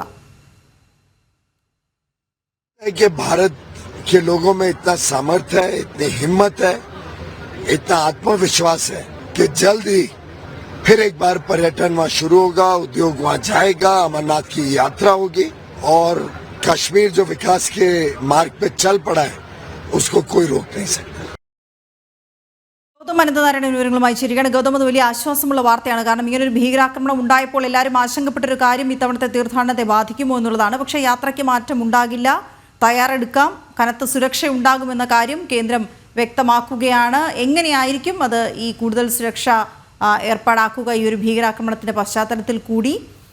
അവരെന്തൊക്കെ വിവരങ്ങൾ പങ്കുവയ്ക്കുന്നു? വീണ, കനത്ത സുരക്ഷയ്ക്ക് നടുവിലൂടെ അമർനാഥ് തീർത്ഥാടനം ഈ തവണയും ഒരു തടസ്സവുമില്ലാതെ മുന്നോട്ട് നീങ്ങുമെന്നാണ് കേന്ദ്ര സർക്കാർ ഇപ്പോൾ വ്യക്തമാക്കുന്നത്. കേന്ദ്ര വാണിജ്യ വകുപ്പ് മന്ത്രി പീയൂഷ് ഗോയലിന്റെ പ്രതികരണമാണ് നമ്മളിപ്പോൾ കേട്ടത്. അദ്ദേഹം ചൂണ്ടിക്കാണിച്ചത് കനത്ത സുരക്ഷയുടെ നടുവിലൂടെ ഒരു പ്രശ്നങ്ങളുമില്ലാതെ അമർനാഥ് തീർത്ഥാടനം മുന്നോട്ട് കൊണ്ടുപോകാൻ കഴിയും എന്ന ആത്മവിശ്വാസം കേന്ദ്ര സർക്കാരിനുണ്ട്. അതിനാൽ ഈ തീർത്ഥാടനം മാറ്റിവെക്കില്ല എന്ന് അദ്ദേഹം ഓർമ്മപ്പെടുത്തുന്നു. ജൂലൈ മാസം 3-ാം തീയതി മുതൽ ഓഗസ്റ്റ് മാസം 9-ാം തീയതി വരെയാണ് ഈ വർഷത്തെ ഏതാണ്ട് ഒരു മാസം നീണ്ടു നിൽക്കുന്ന അമർനാഥ് തീർത്ഥാടനം. മുൻപ് 2000-2001 വർഷങ്ങളിലൊക്കെ തീർത്ഥാടകർക്ക് നേരെ വലിയ ഭീകരാക്രമണങ്ങൾ ഉണ്ടായിരുന്നു. അതിനുശേഷം കനത്ത സുരക്ഷയ്ക്ക് നടുവിലൂടെയാണ് ഈ യാത്ര നടത്താറുള്ളത്. ഈ അമർനാഥിലേക്കുള്ള പ്രധാനപ്പെട്ട പാതകളിൽ ഒന്ന് ഈ പഹൽഗാം വഴിയാണ് കടന്നു പോകുന്നത്. അതിനാൽ തന്നെ ആളുകൾക്ക് ഒരു ആശങ്കയുണ്ടായിരുന്നു ഇത്തവണ തീർത്ഥാടനത്തെ ഈ ഭീകരാക്രമണം ബാധിക്കുമോ എന്നുള്ളത്. എന്നാൽ സുരക്ഷ ഒരുക്കിക്കൊണ്ട് ഒരു പ്രശ്നങ്ങളുമില്ലാതെ തീർത്ഥാടനം പതിവ് പോലെ ഈ തവണയും നടത്തുമെന്നാണ് കേന്ദ്ര സർക്കാർ വ്യക്തമാക്കുന്നത്. അമർനാഥ് തീർത്ഥാടനത്തിന്റെ രജിസ്ട്രേഷൻ, ഓൺലൈൻ രജിസ്ട്രേഷൻ ഈ മാസം 15-ാം തീയതി മുതൽ ആരംഭിച്ചിരുന്നു. അതിപ്പോഴും തുടരുകയാണ്. വീണ, ഓക്കെ, ശരി ഗൗതം. നമുക്കറിയാം നമ്മുടെ നാട്ടിൽ ഉത്സവ സീസണാണല്ലേ, ഒരുപാട് ഉത്സവങ്ങൾ ഇങ്ങനെ നടക്കുന്നുണ്ട്. അതിൽ മനോഹരമായി ചില കാഴ്ചകൾ കൂടി നിങ്ങളെ എടുത്ത് കാണിക്കാറുണ്ട് എപ്പോഴും ജനം TV. അങ്ങനെ ഒരു കാഴ്ചയിലേക്ക് നമ്മൾ പോകുന്നത് കോട്ടയം മണർകാട് ഭഗവതി ക്ഷേത്രത്തിൽ 11 ഗരുഡന്മാരുടെ സംഗമം 10ാമത് മഹോത്സവത്തോടനുബന്ധിച്ചാണ് 10 വർഷത്തിൽ ഒരിക്കൽ മാത്രം നടക്കുന്ന 11 ഗരുഡൻ ചടങ്ങ് അരങ്ങേറിയത്. കോട്ടയം മണർകാട് ഭഗവതി ക്ഷേത്രത്തിലെ മാത്രം പ്രത്യേകതയാണ് 11 ഗരുഡൻ ചടങ്ങ്. 10ാമത് മഹോത്സവത്തോടനുബന്ധിച്ച് 10 വർഷത്തിലൊരിക്കൽ മാത്രമാണ് ഇത് നടക്കുക. ഇത്തവണ മണർകാട് ഭഗവതിയുടെ തിരുമുറ്റത്ത് പറന്നെത്തി 11 ഗരുഡൻ പറവകൾ.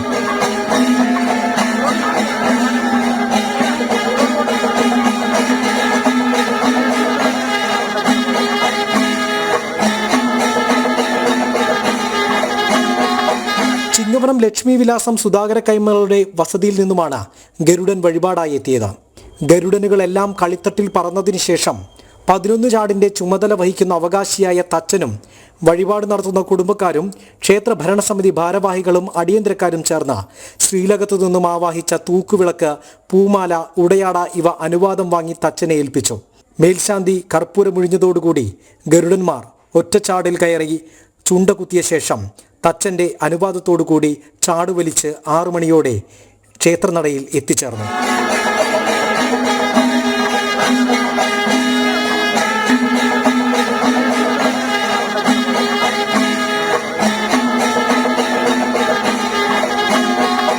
ഈ അപൂർവ ചടങ്ങുകൾക്ക് സാക്ഷിയാകാൻ ആയിരങ്ങളാണ് ക്ഷേത്രത്തിൽ എത്തിച്ചേർന്നത്. ജനം, കോട്ടയം. വരാൻ പോകുന്നതിനി തൃശ്ശൂർ പൂരമാണ്. തൃശ്ശൂർ പൂരത്തോടനുബന്ധിച്ച് തിരുവമ്പാടി പാറമേക്കാവ് ദേവസ്വങ്ങൾ ചേർന്ന് വടക്കുംനാഥ മൈതാനത്ത് പൂരം പ്രദർശനം നടത്തുകയാണ്. അവിടെ വലിയ തിരക്കാണ്. നാട്ടുവിപണി മുതൽ ISROയുടെ പടുകൂറ്റൻ സ്റ്റാളുകൾ വരെ ഈ പൂരം പ്രദർശനത്തിന്റെ ഭാഗമായിട്ടുണ്ട്. തൃശൂർ പൂരാവേശത്തിലേക്ക് നടന്നടുക്കുകയാണ്.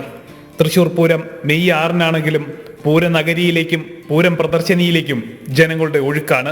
വസ്ത്ര കരകൗശല വസ്തുക്കളുടെ വിപണി മുതൽ വിജ്ഞാനപ്രദമായ ISROയുടെ സ്റ്റാളുകൾ വരെ പൂരനഗരിയിൽ ഒരുക്കിയിരിക്കുന്നു. ഇതിനൊപ്പം പോലീസ്, എക്സൈസ് വകുപ്പുകളുടെ സ്റ്റാളുകളിലൂടെ പൂരം പ്രദർശനത്തിനെത്തുന്നവർക്ക് ലഹരി വിരുദ്ധ ബോധവൽക്കരണങ്ങളും നൽകുന്നു. വിനോദവും വിജ്ഞാനവും നൽകുന്ന പ്രദർശനം ജനം ഏറ്റെടുത്തു കഴിഞ്ഞെന്ന് തൃശൂർ പൂരം എക്സിബിഷൻ സെക്രട്ടറി രവികുമാർ പറഞ്ഞു.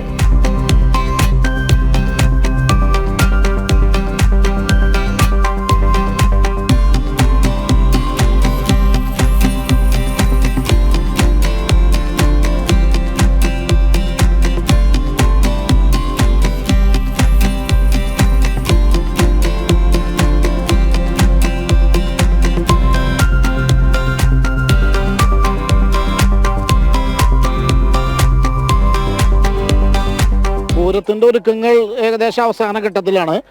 ഇപ്പോൾ നമ്മുടെ എക്സിബിഷനെ സംബന്ധിച്ച് എക്സിബിഷൻ ഇപ്പോൾ ഇതിലേക്ക് എല്ലാം ലൈവായി, എല്ലാ സ്റ്റാളുകളും പൂർണ്ണമായും ലൈവായി കഴിഞ്ഞു. പവലിയനുകളും എല്ലാം. അത് കൂടുതൽ വാണിജ്യ ഇതിൻ്റെ ഒപ്പം തന്നെ ആളുകൾക്ക് വന്നാൽ ആസ്വദിക്കാവുന്ന അമ്യൂസ്മെൻറ്റ്, അതുപോലെ തന്നെ വിജ്ഞാനപ്രദമായ ISRO മറ്റേ അങ്ങനെയുള്ള സാധനങ്ങളും, അതുപോലെ തന്നെ നമ്മളുടെ എക്സൈസ് പോലീസിൻ്റെയൊക്കെ ഇന്നത്തെ ഈ ഇതിൻ്റെ ഡ്രഗ്സിൻ്റെ ഉപയോഗത്തിനെ കുറിച്ചുള്ള കൂടുതൽ വിജ്ഞാനപ്രദമായ കാര്യങ്ങൾ, ആരോഗ്യ കാര്യങ്ങൾക്ക് വേണ്ടി ആയുർവേദവും ഹോമിയോപ്പതിയും വളരെയധികം ആളുകൾക്ക് കൂടുതൽ വിജ്ഞാനം പകരുന്ന രീതിയിലാണ് ഇപ്പോൾ ഇവിടെ എത്തിയിട്ടുള്ളത്. വളരെയധികം ആളുകൾ ഇവിടെ എത്തി വളരെയധികം സന്തോഷപൂർവ്വം തന്നെ പോയിക്കൊണ്ടിരിക്കുന്നുണ്ട്. പൂരപ്രദർശനത്തിൽ ഗുരുവായൂർ ദേവസ്വത്തിന്റെ പ്രത്യേക പവലിയൻ ഒരുക്കിയിട്ടുണ്ട്.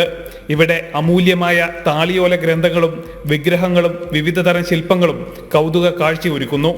ഇക്കുറി 180-ലധികം സ്റ്റാളുകളും 80ഓളം പവലിയനുകളും പ്രദർശനത്തിന്റെ ഭാഗമായി ഒരുക്കിയിട്ടുണ്ട്. ഈ വർഷത്തെ പ്രധാന ആകർഷണങ്ങളിൽ റോബോട്ടിക് മൃഗപ്രദർശനവും സൂപ്പർ റിയാലിറ്റി 5D ഡോം തിയേറ്ററും ഉൾപ്പെടുന്നു. പൂരം പ്രദർശനത്തിന്റെ ഭാഗമായി തയ്യാറാക്കിയിട്ടുള്ള ഓഡിറ്റോറിയത്തിൽ എല്ലാ വൈകുന്നേരവും സാംസ്കാരിക പരിപാടികളും നടക്കുന്നുണ്ട്. ജനം, തൃശൂർ. ദുർഗാവാഹിനി ശൗര്യ പ്രശിക്ഷൺ വർഗ സമാപിച്ചു. എറണാകുളം എളമക്കര സരസ്വതി വിദ്യാനികേതൻ സ്കൂളിൽ നടന്ന സമാപന സമ്മേളനത്തിൽ VHP സംസ്ഥാന ജനറൽ സെക്രട്ടറി അഡ്വക്കേറ്റ് അനിൽ വിളയിൽ മുഖ്യപ്രഭാഷണം നടത്തി. പരിപാടിയിൽ Swift principal scientist doctor Ashalatha അധ്യക്ഷത വഹിച്ചു. സമാപന ചടങ്ങിൽ സംപൂജ്യ ദേവിക ചൈതന്യ അനുഗ്രഹ പ്രഭാഷണവും നടത്തി. ഈ മാസം 19-നാണ് ദുർഗാവാഹിനി ശൗര്യ പ്രശിക്ഷൺ വർഗ ആരംഭിച്ചത്.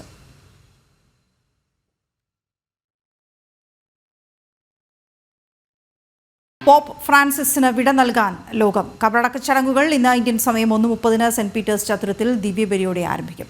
മേരി മേജർ പേപ്പൽ ബസിലിക്കയിലാണ് അന്ത്യവിശ്രമം ഒരുക്കിയിരിക്കുന്നത്. ഇന്നലെ രാഷ്ട്രപതി ദ്രൗപദി മുർമു പാപ്പയുടെ ഭൗതിക ശരീരത്തിൽ പുഷ്പചക്രം അർപ്പിച്ചു. ഇന്ന് നടക്കുന്ന സംസ്കാര ശുശ്രൂഷയിൽ ഭാരത പ്രതിനിധി സംഘത്തെ നയിക്കുന്നതും രാഷ്ട്രപതിയാണ്. വിവരങ്ങളുമായി ഐസൺ ജോസ് ചേരുന്നുണ്ട്. ഐസൺ, വിവരങ്ങൾ എന്തൊക്കെയാണ്? പിന്നെ തീർച്ചയായും നേരത്തെ സൂചിപ്പിച്ചതുപോലെ ഇന്ന് 1:30 കൂടിയാണ് മാർപ്പാപ്പയുടെ, അതായത് കഴിഞ്ഞ തിങ്കളാഴ്ച അന്തരിച്ച മാർപ്പാപ്പയുടെ അന്തിമ സംസ്കാര കർമ്മങ്ങൾ നടക്കുക. അന്തിമ സംസ്കാര കർമ്മങ്ങളിൽ ലോക നേതാക്കളെല്ലാം തന്നെ പങ്കെടുക്കുമെന്ന കൃത്യമായ റിപ്പോർട്ടുകളും പുറത്തു വരുന്നുണ്ട്. നമുക്കറിയാവുന്നതാണ്, ഇന്നലെ തന്നെ ഭാരതത്തിന്റെ രാഷ്ട്രപതി ദ്രൗപദി മുർമു വത്തിക്കാനിലെത്തി മാർപ്പാപ്പയ്ക്ക് അന്തിമോപചാരം അർപ്പിച്ചിരുന്നു. ഇന്ന് അന്തിമ ചടങ്ങുകൾ നടക്കുമ്പോൾ ആ ചടങ്ങുകളിൽ ഭാരത സംഘത്തെ ജോർജ് കുര്യൻ ഉൾപ്പെടെയുള്ള കേന്ദ്രമന്ത്രി ജോർജ് കുര്യൻ ഉൾപ്പെടെയുള്ള ഭാരതീയ സംഘത്തെ നയിക്കുന്നത് അവർ തന്നെയാണ്. അതുപോലെ തന്നെ മറ്റ് നേതാക്കൾ ഡൊണാൾഡ് ട്രംപ് എത്തുമെന്ന് അറിയുന്നുണ്ട്. അതുപോലെ തന്നെ ഇമ്മാനുവൽ മാക്രോൺ, അത്തരത്തിലുള്ള നിരവധി ലോക നേതാക്കളും ഈ ചടങ്ങിനെ സാക്ഷിയാകും എന്ന സൂചനകളും പുറത്തു വരുന്നുണ്ട്. ഇന്ന് 1:30 ആരംഭിക്കുന്ന ഈ സംസ്കാര ചടങ്ങുകൾക്ക് ശേഷമായി സംസ്കാര ചടങ്ങുകൾ അത് മേരി മേജർ പള്ളിയിൽ, മേരി മേജർ ബസിലിക്ക പള്ളിയിലായിരിക്കും അദ്ദേഹത്തിന്റെ അന്ത്യവിശ്രമം ഒരുക്കുക എന്ന വിവരങ്ങളും ലഭ്യമാകുന്നുണ്ട്. നേരത്തെ നമുക്കറിയാവുന്നതാണ്, നിരവധി നിർദ്ദേശങ്ങൾ തന്റെ അന്ത്യകർമ്മങ്ങളുമായി അനുബന്ധിച്ച് ഫ്രാൻസിസ് മാർപ്പാപ്പ എഴുതി വെച്ചിരുന്നു. അത്തരത്തിൽ എഴുതി വെച്ചിരുന്ന ആ അന്ത്യകർമ്മങ്ങളുടെ ഭാഗമായുള്ള നടപടികൾ തന്നെയായിരിക്കും ഉണ്ടാവുക എന്നാണ് അറിയാൻ സാധിക്കുന്നത്. ഇന്ന് 1:30 ആരംഭിക്കുന്ന അന്ത്യകർമ്മങ്ങൾ ഏതാണ്ട് 2 മണിക്കൂറോളം നീളുമെന്നൊരു സൂചനയാണ് ഇപ്പോൾ ലഭ്യമാകുന്നത്. അത്തരത്തിലുള്ള കർമ്മങ്ങൾക്കെല്ലാം ശേഷം തന്നെ അദ്ദേഹത്തിന്റെ അന്തിമ സംസ്കാരം ഈ പള്ളിയിൽ നടക്കും, അതായത് മേരി മേജർ പള്ളിയിൽ, ബസിലിക്ക പള്ളിയിൽ നടക്കുമെന്നാണ് അറിയാൻ സാധിക്കുന്നത്. അത്തരത്തിൽ എല്ലാ രീതിയിലുള്ള ഒരുക്കങ്ങളും ഇതിനായി പൂർത്തിയായി കഴിഞ്ഞു എന്നാണ് മനസ്സിലാക്കാനും സാധിക്കുന്നത്. നേരത്തെ നമുക്കറിയാവുന്നതാണ്, ഇത്തരം നിർദ്ദേശങ്ങളെല്ലാം തന്നെ പോപ്പിന്റെ ഭാഗത്തു നിന്നുണ്ടായത് വത്തിക്കാൻ തന്നെ പുറത്തുവിടുകയും ചെയ്തിരുന്നു. അത്തരത്തിൽ പുറത്തുവിട്ട വിൽപത്രത്തിന് സമാനമായ രേഖകളിലുള്ള ലളിതമായ ചടങ്ങുകൾ മാത്രമായിരിക്കും ഉണ്ടാകുക. എല്ലാത്തിലും ലാളിത്യം നിറഞ്ഞ അല്ലെങ്കിൽ വളരെ ലാളിത്യം നിറഞ്ഞ പരിപാടികളായിരിക്കും ഉണ്ടാവുക. ആഡംബരങ്ങൾ ഒട്ടും വേണ്ടതില്ല എന്നൊരു നിലപാട് വളരെ കൃത്യമായി അദ്ദേഹം പറയുകയും ചെയ്തിരുന്നു. മാത്രമല്ല, ഫ്രാൻസിസ് എന്ന് ലാറ്റിൻ ഭാഷയിൽ എഴുതി വെക്കുക മാത്രമേ പാടുള്ളൂ ഈ ഖബറിൽ എന്നൊക്കെയുള്ള നിർദ്ദേശങ്ങൾ അദ്ദേഹം നൽകിയിട്ടുണ്ട്. അതെല്ലാം തന്നെ പ്രാവർത്തികമാക്കിക്കൊണ്ടുള്ള സംസ്കാര ചടങ്ങുകളായിരിക്കും നടക്കുക എന്നാണ് നമുക്ക് ലഭ്യമാകുന്ന വിവരങ്ങൾ. വീണ. ശരിയായി സർ. അനധികൃത സ്വത്ത് സമ്പാദനത്തിൽ മുഖ്യമന്ത്രിയുടെ ചീഫ് പ്രിൻസിപ്പൽ സെക്രട്ടറി KM എബ്രഹാമിനെതിരെ കേസെടുത്ത CBI. ഹൈക്കോടതി ഉത്തരവ് പ്രകാരമാണ് നടപടി. കൊച്ചി CBI യൂണിറ്റാണ് FIR രജിസ്റ്റർ ചെയ്തിരിക്കുന്നത്. രേഷ്മ ബാബു ചേരുന്ന വിവരങ്ങളുമായി. രേഷ്മ, FIRൽ എന്താണ് വ്യക്തമാക്കിയിരിക്കുന്നത്?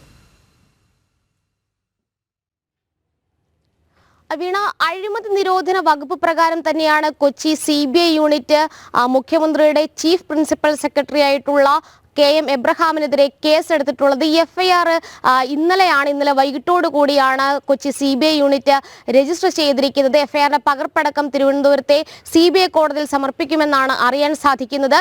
ഹൈക്കോടതിയുടെ ഉത്തരവിന്റെ അടിസ്ഥാനത്തിലാണ് CBIയുടെ ഈ ഒരു നടപടി. ഇക്കഴിഞ്ഞ ഏപ്രിൽ 11-ാം തീയതിയാണ് ഹൈക്കോടതി സിംഗിൾ ബെഞ്ച് KM എബ്രഹാമിനെതിരെ അനധികൃത സ്വത്ത് സമ്പാദനവുമായി ബന്ധപ്പെട്ടുള്ള പരാതിയിൽ കേസെടുക്കാനായിട്ടുള്ള ഒരു നിർദ്ദേശം CBIക്ക് നൽകിയത്. കൊച്ചി CBI യൂണിറ്റിന് അന്വേഷണ ചുമതല നൽകണമെന്നുള്ളതായിരുന്നു ഹൈക്കോടതിയുടെ നിർദ്ദേശം. അതോടൊപ്പം തന്നെ വിജിലൻസിന്റെ പക്കലുള്ള എല്ലാ രേഖകളും ഉടൻ തന്നെ CBIക്ക് കൈമാറണമെന്നുള്ളൊരു നിർദ്ദേശവും ഉണ്ടായിരുന്നു. പക്ഷേ അത് കൃത്യമായിട്ട് വിജിലൻസ് പാലിച്ചില്ല.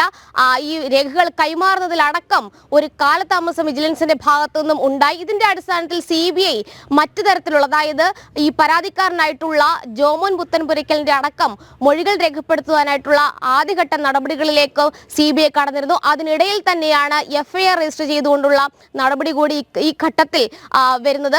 വിജിലൻസിന് തന്നെ ഇതുമായി ബന്ധപ്പെട്ട് ചില നിയമോപദേശം ലഭിച്ചിട്ടുണ്ടെന്നായിരുന്നു നമുക്ക് കിട്ടിയ വിവരം. അതായത് ഇനിയും രേഖകൾ കൊടുക്കാതെ, രേഖകൾ CBIക്ക് കൈമാറാതെ കാലതാമസം വരുത്തിക്കഴിഞ്ഞാൽ സ്വാഭാവികമായിട്ടും കോടതിയലക്ഷ്യ നടപടി അടക്കം നേരിടേണ്ടി വരുമെന്ന മുന്നറിയിപ്പിന്റെ അടിസ്ഥാനത്തിൽ ചില രേഖകൾ വിജിലൻസ് CBIക്ക് കൈമാറി. അതിന്റെ അടിസ്ഥാനത്തിൽ FIR ഇട്ടുകൊണ്ടുള്ള തുടർ നടപടിയിലേക്കാണ് കൊച്ചി CBI യൂണിറ്റ് കടന്നത്. പ്രധാനമായിട്ടും അന്ന് ഈ ഹൈക്കോടതി ഉത്തരവിട്ട സമയത്ത് വിജിലൻസ് കോടതിയുടെ ഭാഗത്തു നിന്ന്, അല്ലെങ്കിൽ വിജിലൻസ് അഭിഭാഷകന്റെ ഭാഗത്തു നിന്നും ഉണ്ടായ ഒരു വീഴ്ച, വിജിലൻസ് കോടതി പരിഗണിച്ച വിഷയങ്ങൾ, അത് കൂടാതെ വിജിലൻസ് ഉദ്യോഗസ്ഥർ കാണിച്ച ഉദാസീനത, ഇതടക്കം ചൂണ്ടിക്കാട്ടി വലിയ രീതിയിലുള്ള വിമർശനം ജസ്റ്റിസ് K ബാബുവിന്റെ ബെഞ്ചിന്റെ ഭാഗത്തു നിന്നും ഉണ്ടായിരുന്നു. അതായത് പ്രാഥമിക അന്വേഷണം KM എബ്രഹാമിന്റെ സ്വാധീനത്തിൽ ആയിരുന്നു എന്നുള്ളതായിരുന്നു അന്ന് ഹൈക്കോടതി ഈ CBI കൊച്ചി യൂണിറ്റ് അന്വേഷണ വിധേയമാക്കണം KM എബ്രഹാമിന്റെ അനധികൃത സ്വത്ത് സമ്പാദനം എന്നുള്ള ഉത്തരവിൽ ചൂണ്ടിക്കാട്ടുകയും ചെയ്തിരുന്നു.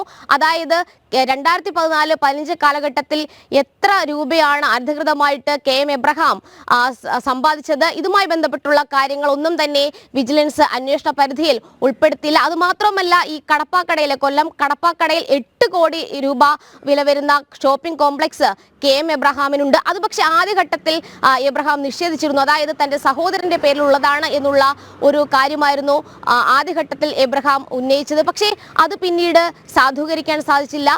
എബ്രഹാമിന്റെ തന്നെ ഉടമസ്ഥതയിലുള്ള ഷോപ്പിംഗ് കോംപ്ലക്സ് ആണ് കടപ്പാക്കടയിൽ ഉള്ളതെന്ന് ജോമൻ പുത്തൻപുരയ്ക്കലിന് തെളിയിക്കാൻ സാധിച്ചു. അതുമായി ബന്ധപ്പെട്ടുള്ള രേഖകളടക്കം കോടതിയിൽ ഹാജരാക്കിയിരുന്നു.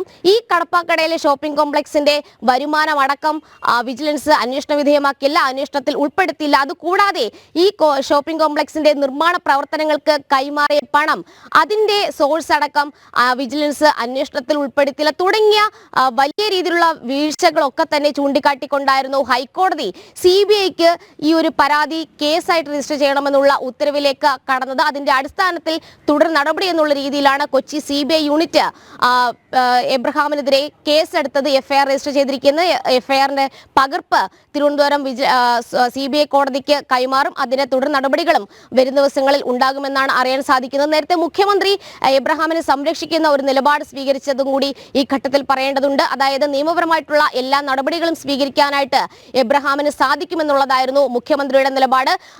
നിലവിൽ ചീഫ് പ്രിൻസിപ്പൽ സെക്രട്ടറി ആയിട്ട് കൂടി എബ്രഹാമിനെ പുറത്താക്കുവാനായിട്ടുള്ള, പ്രത്യേകിച്ച് ഹൈക്കോടതി ഒരു അനധികൃത സ്വത്ത് സമ്പാദനത്തിൽ ഒരു ഉദ്യോഗസ്ഥനെതിരെ CBIയുടെ അന്വേഷണത്തിന് ഉത്തരവിട്ട പശ്ചാത്തലത്തിൽ കൂടി മുഖ്യമന്ത്രി തയ്യാറായില്ല, സംരക്ഷിക്കുന്ന നിലപാട് സ്വീകരിച്ചു. അതോടൊപ്പം തന്നെ അപ്പീലടക്കമുള്ള നടപടികളിലേക്ക് എബ്രഹാം കടക്കാനായിട്ടുള്ള തീരുമാനം അല്ലെങ്കിൽ അത്തരത്തിലുള്ള നീക്കങ്ങളും ഒക്കെ തന്നെ നടത്തിയിരുന്നു. പക്ഷേ അതൊന്നും വിലപ്പോവില്ല എന്നതിന്റെ അടിസ്ഥാനത്തിൽ പിന്നീട് ജോമോൻ പുത്തൻപുരയ്ക്കൽ അടക്കം CBI വീണ്ടും സമീപിക്കുകയും പരാതികളടക്കം സമർപ്പിക്കുകയും ചെയ്തിരുന്നു. അതിനിടയിൽ ജോമോൻ പുത്തൻപുരയ്ക്കൽ ഗൂഢാലോചന തനിക്കെതിരെ നടത്തിയെന്നുള്ള ഒരു ആക്ഷേപം കൂടി പിന്നീട് എബ്രഹാം ഉന്നയിക്കുകയും ചെയ്തിരുന്നു. എന്തായാലും KM എബ്രഹാമിനെതിരെ കുരുക്കുമുറുക്കിക്കൊണ്ടുള്ള നടപടികളിലേക്കാണ് CBI കടന്നിരിക്കുന്നത്. ശരി രേഷ്മ, ഏതായാലും CBI കേസെടുത്തോടുകൂടി ഇനിയിപ്പോൾ മുഖ്യമന്ത്രിക്ക് ഈ വിഷയത്തിൽ എങ്ങനെ പറഞ്ഞു പിടിച്ചു നിൽക്കാൻ കഴിയും എന്നറിയില്ല. ഏതായാലും കൃത്യമായ തെളിവുകളുടെ കൂടി അടിസ്ഥാനത്തിലാണ് നേരത്തെ രേഖകളൊക്കെ പരിശോധിക്കപ്പെടാതെ പോയിരുന്നു. പക്ഷേ ഇപ്പോൾ CBIയുടെ കയ്യിലേക്ക് എത്തുമ്പോൾ അത് അങ്ങനെ ആവില്ല കാര്യങ്ങളെന്ന് തന്നെയാണ് വ്യക്തമാകുന്നത്. നമ്മളെ ആശങ്കപ്പെടുത്തിയൊരു കാര്യമുണ്ട്. BJP സംസ്ഥാന വൈസ് പ്രസിഡന്റ് ശോഭാ സുരേന്ദ്രന്റെ വീടിന് സമീപം ബോംബേർ ഉണ്ടായത്. പോലീസ് പരിശോധന ഇന്ന് രാവിലെയും ഉണ്ടായി. ജില്ലാ പോലീസ് മേധാവി R ഇളങ്കോ പരിശോധനയ്ക്കായി എത്തി.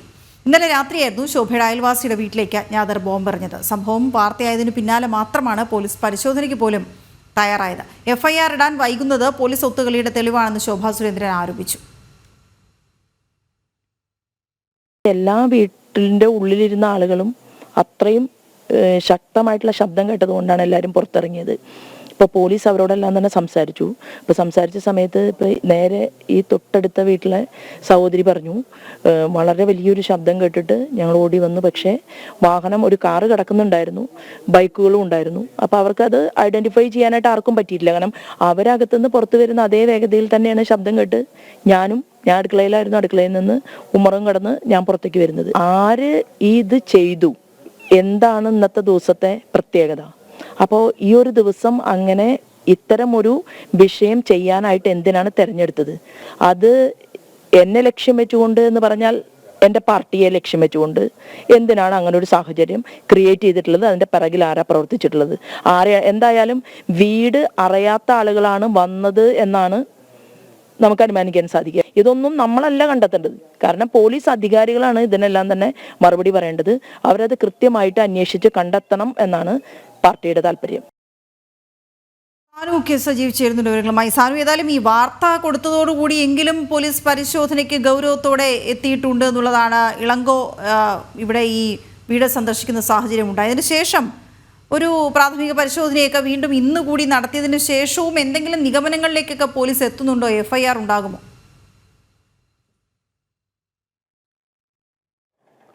തീർച്ചയായിട്ടും ഇന്നലെ രാത്രി 10:45 കൂടിയാണ് ശോഭാ സുരേന്ദ്രന്റെ തൃശ്ശൂരിലെ വസതിക്ക് സമീപം ഒരു സ്ഫോടനം നടക്കുന്നത്. എന്തായാലും ഇപ്പോൾ ജില്ലാ പോലീസ് മേധാവി തന്നെ നേരിട്ടെത്തി വീടിന് സമീപ പ്രദേശങ്ങളിൽ ഈ പ്രദേശങ്ങളിലെല്ലാം പരിശോധന നടത്തുകയാണ്.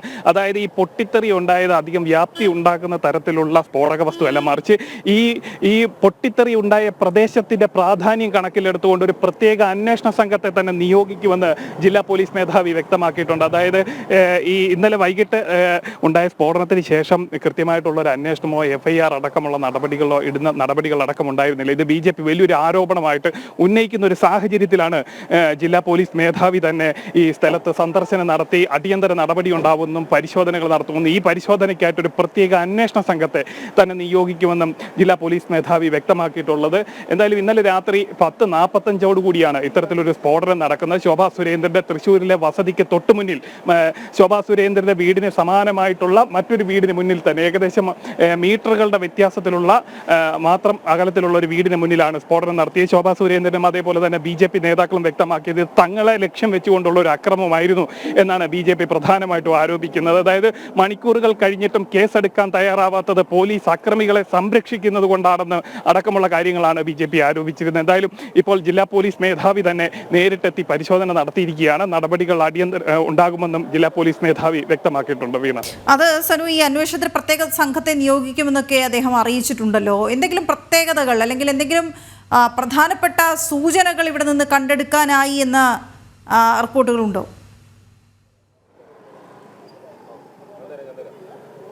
ഇല്ല, അതായത് ഈ പൊട്ടിത്തെറി നടന്ന പ്രദേശത്തിന്റെ പ്രാധാന്യം കണക്കിലെടുത്തുകൊണ്ട്, അതായത് ആരുടെ വീടാണ് അത് എന്നുള്ളത് കണക്ക് കൂട്ടിക്കൊണ്ടുള്ള ഒരു നടപടികളാണ്. അതായത് ഈ പ്രദേശമാണ് പ്രധാനം. അതായത് ഒരു സംസ്ഥാന നേതാവിന്റെ വീടിന് മുന്നിൽ ഇത്ര ഒരു പൊട്ടിത്തെറി ഉണ്ടാക്കുന്നു. ആ സാഹചര്യം കണക്കിലെടുത്തുകൊണ്ടാണ് ഒരു പ്രത്യേക അന്വേഷണ സംഘത്തെ തന്നെ നിയോഗിച്ചിരിക്കുന്നത് എന്നാണ് ജില്ലാ പോലീസ് മേധാവി വ്യക്തമാക്കിയിട്ടുള്ളത്. അതായത് എന്താണ് പൊട്ടിത്തെറിച്ചതെന്നുള്ളതിനെ കുറിച്ചുള്ള ഒരു പ്രാഥമിക നിഗമനം തങ്ങൾക്ക് ലഭിച്ചിട്ടുണ്ട്. ഇനി ഫോറൻസിക് വിദഗ്ധരുടെ അടക്കം പരിശോധനകൾ ഉണ്ടാകും. അതിനുശേഷം അതിലേക്ക് എത്താൻ സാധിക്കുമെന്നും അതേപോലെ തന്നെ ഈ ഉടൻ തന്നെ ഇതിന് പിന്നിൽ പ്രവർത്തിച്ചവരിലേക്ക് തങ്ങൾക്ക് അന്വേഷണം എത്തിക്കാൻ സാധിക്കുമെന്നുമാണ് ജില്ലാ പോലീസ് മേധാവി വ്യക്തമാക്കിയിട്ടുള്ളത്. എന്തായാലും ഈ സ്ഫോടനം നടന്ന ഈ പൊട്ടിത്തെറി നടന്ന മണിക്കൂറുകൾ പിന്നിട്ടിട്ടും കേസെടുക്കാൻ തയ്യാറാവാത്തതിന് വലിയ വിമർശനങ്ങളാണ് BJPയുടെ ഭാഗത്ത് നിന്നുണ്ടായിരിക്കുന്നത്. എന്തായാലും നമ്മൾക്ക് ശോഭാ സുരേന്ദ്രനോട് തന്നെ ഇതുമായി ബന്ധപ്പെട്ടുള്ള കാര്യങ്ങൾ നമുക്ക് അറിയാം. അതായത് ജില്ലാ പോലീസ് മേധാവി അടക്കം ഇവിടെ സന്ദർശനം നടത്തിയിട്ടുണ്ട്. ആ ഒരു സാഹചര്യത്തിൽ എന്താണ് പ്രതികരണം നമുക്ക് അറിയാം. ജില്ലാ പോലീസ് മേധാവി പറഞ്ഞിരിക്കുന്നത് ഈ ഒരു അന്വേഷണത്തിന് പ്രത്യേക ഒരു അന്വേഷണ സംഘത്തെ നിയോഗിക്കുമെന്ന്, അതേപോലെ പൊട്ടിത്തെറിച്ച പ്രദേശം ഈ ഒരു പ്രദേശത്തിന്റെ പ്രാധാന്യം കണക്കിലെടുത്തുകൊണ്ടാണ് ഒരു പ്രത്യേക അന്വേഷണ സംഘത്തെ നിയോഗിക്കുന്നതെന്നുമാണ് ജില്ലാ പോലീസ് മേധാവി പറഞ്ഞിട്ടുള്ളത്. അല്ല, അന്വേഷണം നടക്കണമെന്നുള്ളതാണല്ലോ നമ്മുടെ ഡിമാൻഡ് എന്ന് പറയുന്നത്. അപ്പോൾ സ്വാഭാവികമായിട്ടും അന്വേഷണം കൃത്യതയോടുകൂടി സുതാര്യമായിട്ട് നടത്തുകയും ഇത്തരം ഒരു സംഭവം ഭാവിയിൽ ആവർത്തിക്കാതിരിക്കാൻ ആവശ്യമായിട്ടുള്ള മുൻകരുതലെടുക്കുകയും ചെയ്യണമെങ്കിൽ തന്നെ ഇതിൻ്റെ നിജസ്ഥിതി എന്താണ് എന്നത് പുറത്തു കൊണ്ടുവരണമെന്നുള്ളതാണ്. അപ്പോൾ തീർച്ചയായിട്ടും അത് അധികാരികളുടെ ശ്രദ്ധയിൽ അവർ നമ്മളോട് ഇപ്പോൾ വീണ്ടും സംസാരിച്ചു.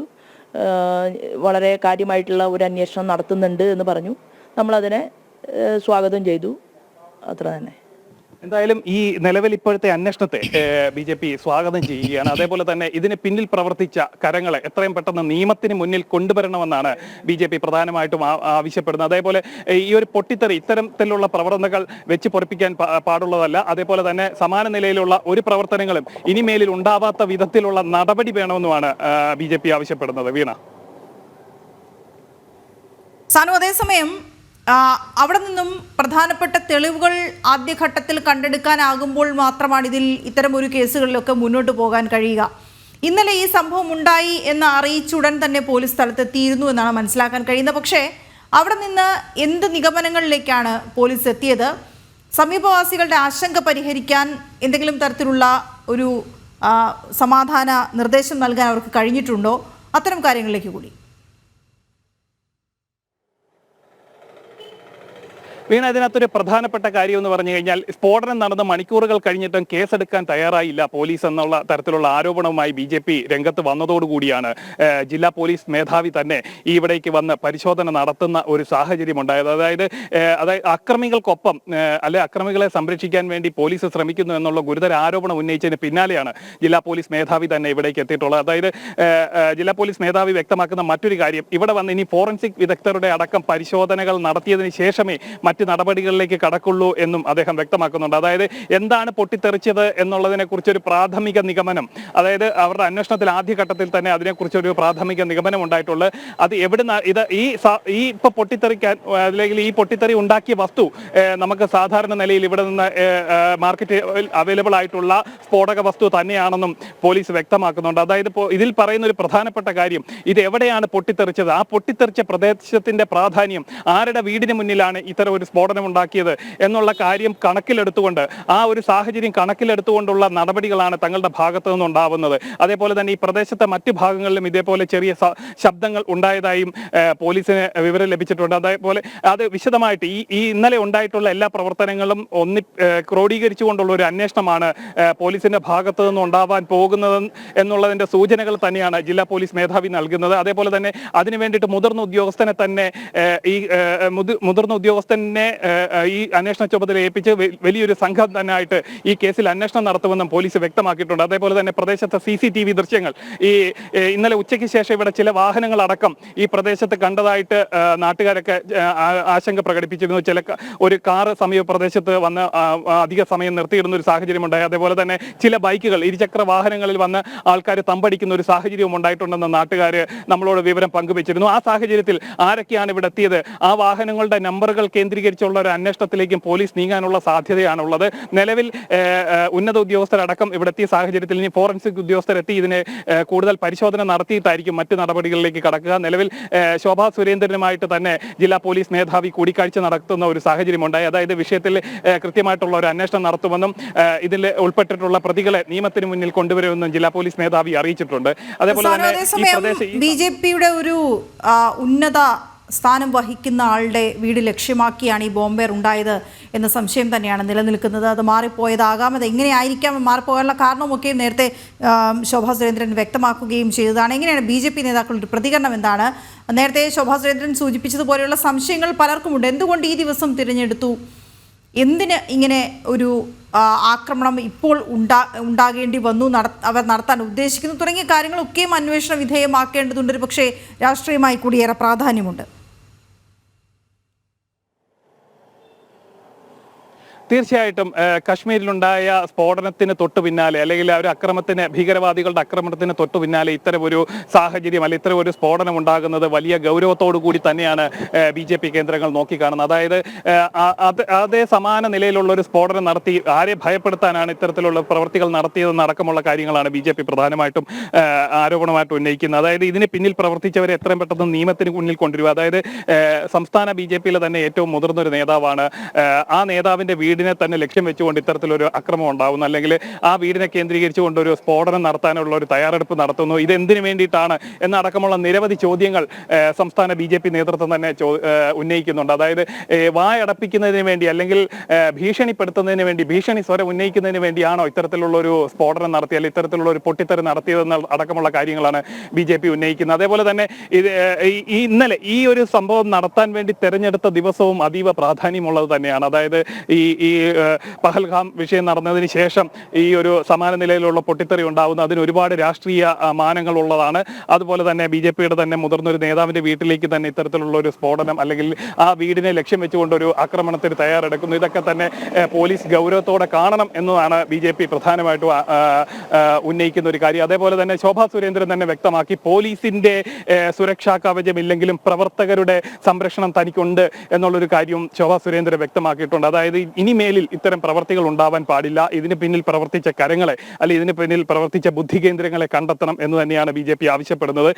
അതിന് തെരഞ്ഞെടുത്തൊരു ദിവസവും അതിനവർ ലക്ഷ്യം വെച്ച നേതാവിന്റെ വീടും ആണ് പ്രധാനമായിട്ടുള്ളത്. അതായത് ശോഭാ സുരേന്ദ്രന്റെ വീടിനെയാണ് ലക്ഷ്യം വെച്ചെങ്കിലും അത് ഇവർക്ക് കൃത്യമായിട്ട് ആ വീട്ടിലേക്ക് എത്താൻ സാധിച്ചില്ല. അതിന് നേരെ മുൻഭാഗത്തുള്ള മറ്റൊരു വീടിന് മുന്നിലാണ് ഇവർക്ക് ഇത്തരത്തിലുള്ള ഒരു പൊട്ടിത്തെറി നടത്താൻ സാധിച്ചത്. അതേപോലെ തന്നെ ഈ പ്രദേശത്ത് ഇന്നലെ ചില അജ്ഞാത വാഹനങ്ങൾ ശ്രദ്ധയിൽപ്പെട്ടിരുന്നു, കാർ അടക്കം വന്നിരുന്നു, ചില ഇരുചക്ര വാഹനങ്ങളിലടക്കം വന്ന ആളുകൾ തമ്പടിക്കുന്ന ഒരു സാഹചര്യം ഉണ്ടായിരുന്നു. ഇതൊക്കെ വലിയ ഗൗരവമേറിയ വിഷയമാണ്. ആ വിഷയങ്ങളിലേക്ക് അന്വേഷണം എത്തണമെന്നാണ് BJP പ്രധാനമായിട്ടും ആവശ്യപ്പെടുന്നത്. ഏറെ ഗൗരവമുള്ള വിഷയം തന്നെയാണ്. അന്വേഷണം വലിയ തോതിൽ നടന്നേ മതിയാവുകയുള്ളൂ. ഏതായാലും ജില്ലാ പോലീസ് മേധാവി ഇന്ന് രാവിലെ ഈ വാർത്തകളെ തുടർന്നെങ്കിലും സ്ഥലത്തെത്തി ഒരു പരിശോധന നടത്തിയത് ആശ്വാസകരമാണ്. ഏതായാലും നോക്കാം, FIR ഒക്കെ ഇട്ട് കഴിയുമ്പോഴേക്കും ഫോറൻസിക് സംഘവുമൊക്കെ എത്തി ഏത് തരത്തിലുള്ള ബോംബാണ് എന്നൊക്കെയുള്ള പരിശോധനയ്ക്കൊക്കെ ശേഷമായിരിക്കും കൂടുതൽ വിവരങ്ങൾക്കൊക്കെ എത്താൻ കഴിയുക.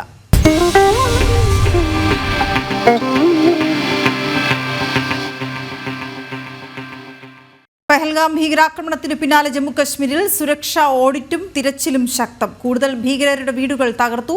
ഭീകരർക്ക് സഹായം എത്തിക്കുന്ന 2 പേരെ കൂടി സുരക്ഷാ സേന അറസ്റ്റ് ചെയ്തിട്ടുണ്ട്. ഇന്ന് പിർപ്പഞ്ചൽ മലനിരകൾ കേന്ദ്രീകരിച്ചാണ് ഭീകരർക്കായുള്ള തിരച്ചിൽ. ഭീകരാക്രമണത്തിൽ പാകിസ്ഥാന്റെ പങ്ക് വ്യക്തമാക്കുന്ന തെളിവുകൾ ഭാരതം ലോകരാജ്യങ്ങൾക്ക് കൈമാറി. അതേസമയം അതിർത്തിയിൽ വീണ്ടും പാക് പ്രകോപനം. പെഹൽഗാമിൽ നിന്ന് നന്ദഗോപൻ ചേരുന്നുണ്ട്. വിവരങ്ങളുമായി ജനം TV സംഘം അവിടെ തുടരുകയാണ്. നന്ദഗോപൻ, ഈ അതിർത്തിയിൽ വീണ്ടും പാക് പ്രകോപനം എന്നുള്ളതാണ് ഒരുപക്ഷെ ആദ്യം നമ്മൾ ശ്രദ്ധിക്കേണ്ട ഒരു വാർത്ത. ഇപ്പോൾ ഈ മറ്റ് സുരക്ഷ വളരെ ശക്തമാക്കുകയും തിരച്ചിൽ ശക്തമാക്കുകയും ഒക്കെ ചെയ്ത സാഹചര്യത്തിൽ കൂടിയാണ്. വിവരങ്ങൾ എന്തൊക്കെയാണ്? വീണ, അതിർത്തിയിൽ ലൈൻ ഓഫ് കൺട്രോളിൽ ഇന്നലെ രാത്രിയിൽ നിരവധി പോയിന്റുകളിൽ ഇന്നലെ പാകിസ്ഥാൻ പട്ടാളം, പാകിസ്ഥാൻ ആർമി ഇന്നലെ കരാറുകൾ ലംഘിച്ചുകൊണ്ട്, വെടിനിർത്തൽ കരാറുകൾ ലംഘിച്ചുകൊണ്ട് ഇന്ത്യൻ പോസ്റ്റുകൾക്ക് നേരെ ഫയർ ചെയ്തു എന്നുള്ള വിവരങ്ങളാണ് ലഭ്യമാകുന്നത്. BSF ശക്തമായ നാണയത്തിൽ, അതേ നാണയത്തിൽ തന്നെ BSFും തിരിച്ചടിച്ചിട്ടുണ്ട്. ഏതായാലും ആർക്കും പരിക്കുകളോ മറ്റ് അപകടങ്ങളോ ഇല്ല എന്നുള്ളതാണ് ഇപ്പോൾ ലഭിക്കുന്ന വിവരം. അതേപോലെ തന്നെ ഇന്നലെ രാത്രിയിൽ 2 ഭീകരരുടെ വീടുകൾ കൂടി തകർത്തിരിക്കുകയാണ്. ഇവർക്ക് ഈ പഹൽഗാം അക്രമവുമായി ബന്ധപ്പെട്ട് നേരിട്ട് ബന്ധമുണ്ട് എന്ന് ബോധ്യമായതിൻ്റെ അടിസ്ഥാനത്തിലാണ് പ്രത്യേക ദൗത്യ സംഘം ഈ വീടുകൾ തകർത്തത്. ഈ സെയ്ദ് അഹമ്മദ് എന്നുള്ള ആളുടെ കുൽഗാമിലുള്ള വീടാണ് തകർത്തത്. ഇയാൾ TRFിൻ്റെ സജീവ പ്രവർത്തകനാണ് എന്നുള്ളത് വ്യക്തമായിട്ടുണ്ട്. ഒപ്പം തന്നെ ലഷ്കർ ഇ തോയ്ബ ടെററിസ്റ്റ് ആയിട്ടുള്ള കമാൻഡറായിട്ടുള്ള ഷാഹിദ് അഹമ്മദ് കുട്ടിയുടെ വീടാണ്. അത് ഷോപ്പിയാനിലാണ് ഇയാളുടെ വീടുള്ളത്. ഈ വീടും തകർത്തിരിക്കുകയാണ്. ഇയാൾ ഏതാണ്ട് 3-4 വർഷം പാകിസ്ഥാനിൽ ഈ ലഷ്കർ ഇ തോയ്ബയുമായി ബന്ധപ്പെട്ട് ട്രെയിനിങ് എടുക്കുകയും അതിനുശേഷം കാശ്മീരിലേക്ക് മടങ്ങി വന്ന് ഇത്തരം വിഘടനവാദ പ്രവർത്തനങ്ങളിലും ഭീകരവാദ പ്രവർത്തനങ്ങളിലും മുഴുകുകയായിരുന്നു എന്നുള്ളതാണ് അന്വേഷണ സംഘം വ്യക്തമാക്കിയിരിക്കുന്നത്. അതേസമയം തന്നെ ഇപ്പോൾ ഈ പെഹൽഗാമിൽ നടന്ന അക്രമവുമായി ബന്ധപ്പെട്ട് തെളിവുകൾ ലഭിച്ചതിൻ്റെ അടിസ്ഥാനത്തിൽ ഇപ്പോൾ 2 പേരെ കൂടി അറസ്റ്റ് ചെയ്തിട്ടുണ്ട്. ഈ പ്രാദേശികപരമായിട്ടുള്ള നാട്ടുകാരെയാണ് അറസ്റ്റ് ചെയ്തിരിക്കുന്നത്. ഈ അക്രമി സംഘത്തിൽ, ഈ തീവ്രവാദ സംഘത്തിന് സഹായങ്ങൾ ചെയ്തു നൽകി എന്നുള്ളത് ബോധ്യമായതിൻ്റെ അടിസ്ഥാനത്തിലാണ് ഇവരെ അറസ്റ്റ് ചെയ്തിരിക്കുന്നത്. ഒപ്പം തന്നെ ഇന്നും ഈ മേഖലകളിലൊക്കെ തന്നെ സമഗ്രമായ തിരച്ചിലിലേക്കാണ് കടന്നിരിക്കുന്നത്. പ്രത്യേകിച്ച് ഈ ഭീകരർ, ഈ 26 പേരുടെ മരണത്തിന് ഇടയാക്കിയ ഭീകരർ, അവർ ഈ സ്ഥലം വിട്ടു പോകാൻ സാധ്യതയില്ല എന്നുള്ളത് തന്നെയാണ് കണക്ക് കൂട്ടുന്നത്. അതുകൊണ്ട് തന്നെ ഈ മേഖലകളിലൊക്കെ തന്നെ സമഗ്രമായ തിരച്ചിലാണ് ഇപ്പോൾ നടത്തിക്കൊണ്ടിരിക്കുന്നത്. ഇവിടേക്ക് കൂടുതൽ സംഘാംഗങ്ങൾ എത്തിക്കൊണ്ടിരിക്കുന്നു. അതായത് തിരച്ചിലിന് വേണ്ടിയുള്ള കൂടുതൽ സംഘങ്ങൾ ഈ മേഖലയിലേക്ക് എത്തിക്കൊണ്ടിരിക്കുന്നു എന്നുള്ളതാണ്. ഒപ്പം ഭീകരർ ഒളിച്ചിരിക്കുന്നതായി കരുതുന്ന പിർപ്പഞ്ച് എന്നുള്ളത് ഒരു 80 കിലോമീറ്റർ റേഡിയസിൽ കിടക്കുന്ന വലിയ മലനിരയാണ്. അവിടെ ഇപ്പോൾ ഈ ഇതുമായി ബന്ധപ്പെട്ട സെർച്ചിങ് നടപടികൾ ആരംഭിച്ചു കഴിഞ്ഞു. ഡ്രോണും ഉപയോഗിച്ചുള്ള സെർച്ചിങ് നടക്കുന്നു. ഒപ്പം തന്നെ ഈ പോലീസ് നായ, അതേപോലെ തന്നെ CRPFിൻ്റെ നായയെ ഉപയോഗിച്ചുകൊണ്ടുള്ള തിരച്ചിലാണ് ഈ മേഖലകളിൽ നടക്കുന്നത്. ഈ തെരച്ചിലിനായിട്ട് കൂടുതൽ കമാൻഡോ ഫോഴ്സിനെ ഈ മേഖലയിലേക്ക് ഇറക്കിയിരിക്കുകയാണ്.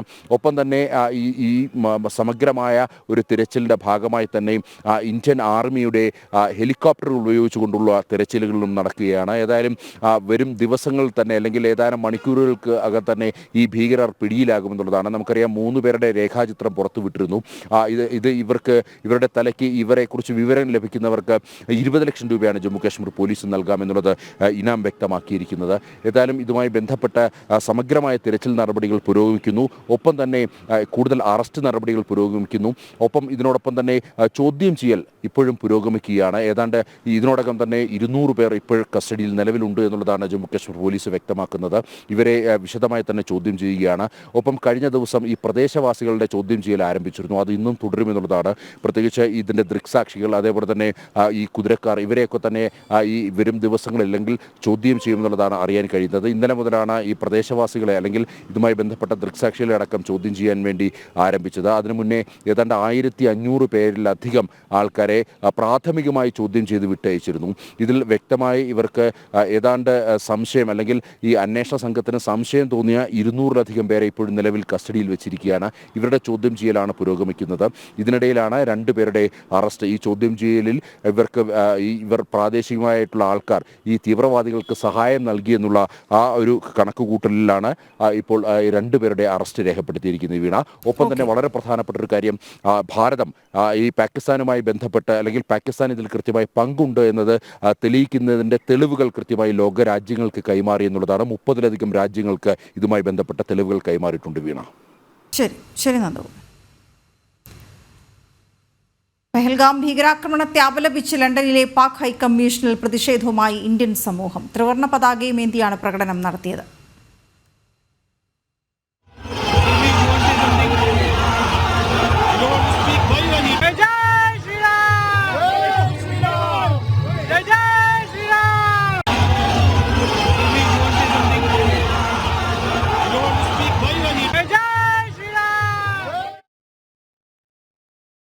ലോകമെമ്പാടും ഇസ്ലാമിക തീവ്രവാദം നിലനിൽക്കുന്നുവെന്നും ഒക്ടോബർ 7 ആക്രമണത്തിന് സമാനമായാണ് കശ്മീരിലും ആക്രമണം ഉണ്ടായതെന്നും ഇന്ത്യൻ പ്രവാസികളിൽ ഒരാൾ പറഞ്ഞു. പാക് ഭരണകൂടമാണ് ഭീകരതയ്ക്ക് വളം വയ്ക്കുന്നതെന്നും അദ്ദേഹം ചൂണ്ടിക്കാട്ടി.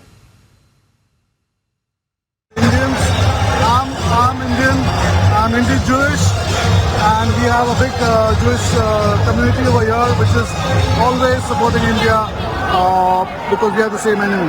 I mean, Islamist radicalization is the same thing all over the world.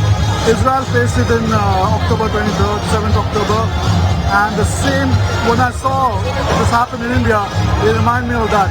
Terrorists coming and killing innocent people, and this terrorism is fed by the Pakistani Islamist regime, and we will be here with the Indians supporting Indians all the time.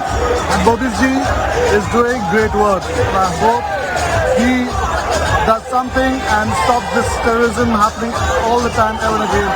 I was caught in a bomb blast in Bombay in the 90s, just kind of escaped, and I know. Okay.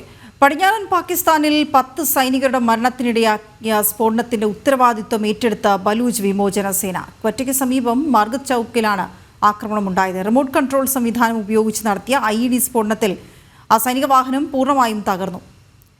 Aison Jose ചേരുന്നുണ്ട് വിവരങ്ങളുമായി. ഐസൺ, പാകിസ്ഥാൻ അതിർത്തിയിൽ, നമ്മുടെ അതിർത്തിയിൽ വലിയ തോതിൽ ഒരു പ്രകോപനം സൃഷ്ടിച്ചുകൊണ്ടിരിക്കുന്ന സമയം കൂടിയാണ് ഈ ഭീകരാക്രമണത്തിന് ശേഷം.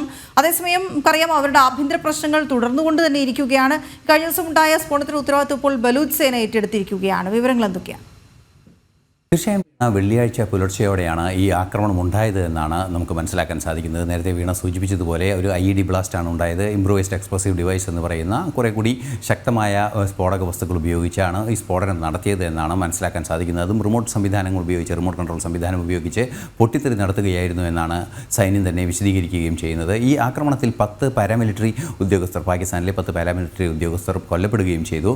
ഈ സംഭവത്തിൻ്റെ ഉത്തരവാദിത്വമാണ് ഇപ്പോൾ ബലൂച്ച് ലിബറേഷൻ ആർമി ഏറ്റെടുത്തിരിക്കുന്നത്. നമുക്കറിയാവുന്നതാണ്, തുടർച്ചയായി പല വിഷയങ്ങളിലും ഇത്തരത്തിലുള്ളൊരു ഇടപെടൽ ബലൂച്ച് ലിബറേഷൻ ആർമിയുടെ ഭാഗത്തു നിന്നുണ്ടാകുന്നുണ്ട്. ട്രെയിൻ തടഞ്ഞതുൾപ്പെടെയുള്ള വിഷയങ്ങൾ, അത്തരത്തിൽ മറ്റു ചൈനീസ് സംവിധാനങ്ങളുടെ അവിടേക്ക് എത്തിയ ചൈനീസ് എഞ്ചിനീയർമാരെ ആക്രമിച്ച ബോംബ് വെച്ച് അവരെ കൊലപ്പെടുത്താൻ ശ്രമിച്ചതും കുറേ പേർ മരണമടയുകയും ചെയ്യുകയുള്ള വിഷയങ്ങൾ, അത്തരത്തിൽ തുടർച്ചയായി ഈ മേഖലയിൽ ഇത്തരത്തിൽ പടിഞ്ഞാറൻ പാകിസ്ഥാനിൽ ഇത്തരത്തിലും പ്രശ്നങ്ങൾ ഉണ്ടായിക്കൊണ്ടിരിക്കുന്ന ഒരു മേഖല കൂടിയാണ്. സ്വാഭാവികമായും നമുക്കറിയാവുന്നതാണ്, നേരത്തെ വീണ സൂചിപ്പിച്ചതുപോലെ പാകിസ്ഥാൻ്റെ തന്നെ ആഭ്യന്തര വിഷയങ്ങൾ നിരവധിയുണ്ട്.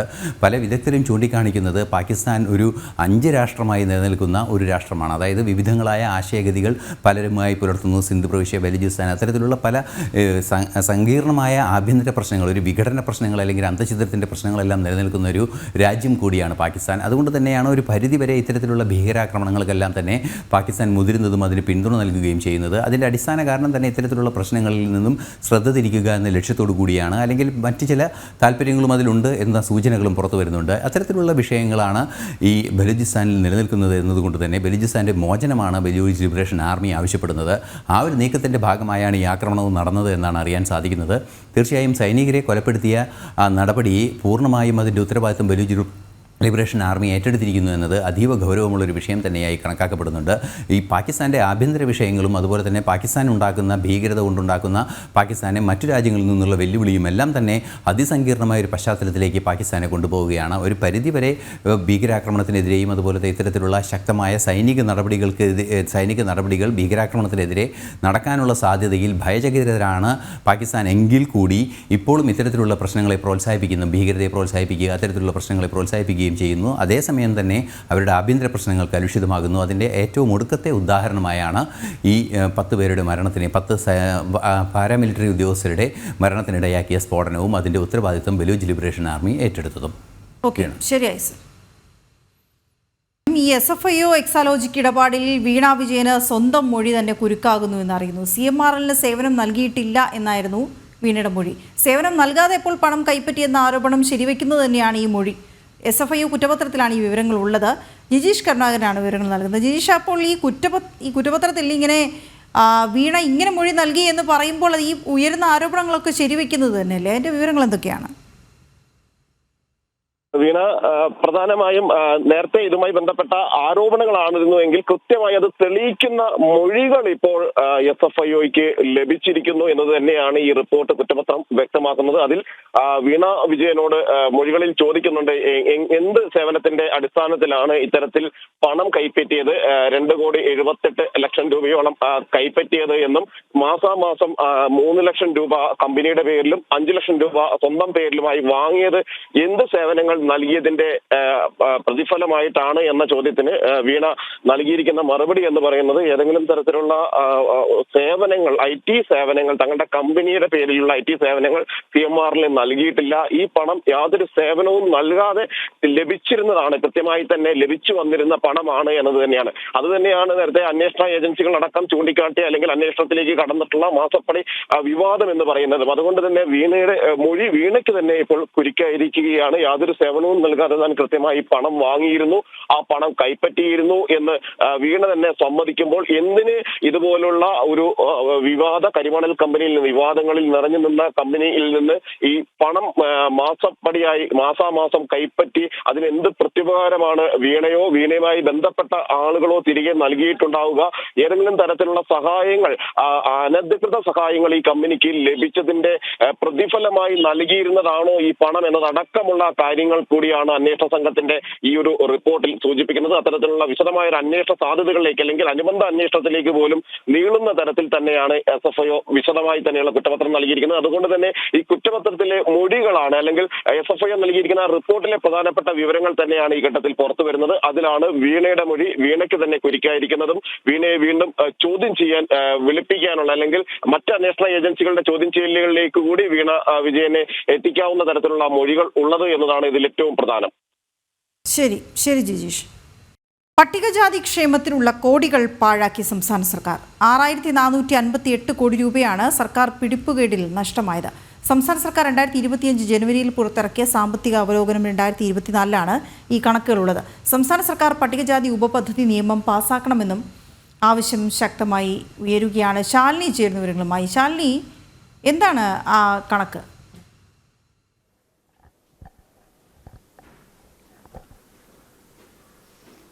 വീണ, സംസ്ഥാനത്ത് പട്ടികജാതി വികസന വകുപ്പിനും ഒപ്പം തന്നെ ചില ഉപപദ്ധതികൾക്കുമായി കോടികളാണ് ഓരോ വർഷവും സംസ്ഥാന ബജറ്റിൽ വകയിരുത്തുന്നത്. പക്ഷേ ഈ വകയിരുത്തുന്ന തുക, ബജറ്റിൽ വകയിരുത്തുന്ന തുക എത്രത്തോളം വിനിയോഗിക്കുന്നുണ്ട് എന്നുള്ളതാണ് ആശങ്കയായി ഇപ്പോൾ ഈ റിപ്പോർട്ടിലൂടെ നമുക്ക് പുറത്തു വരുന്നത്.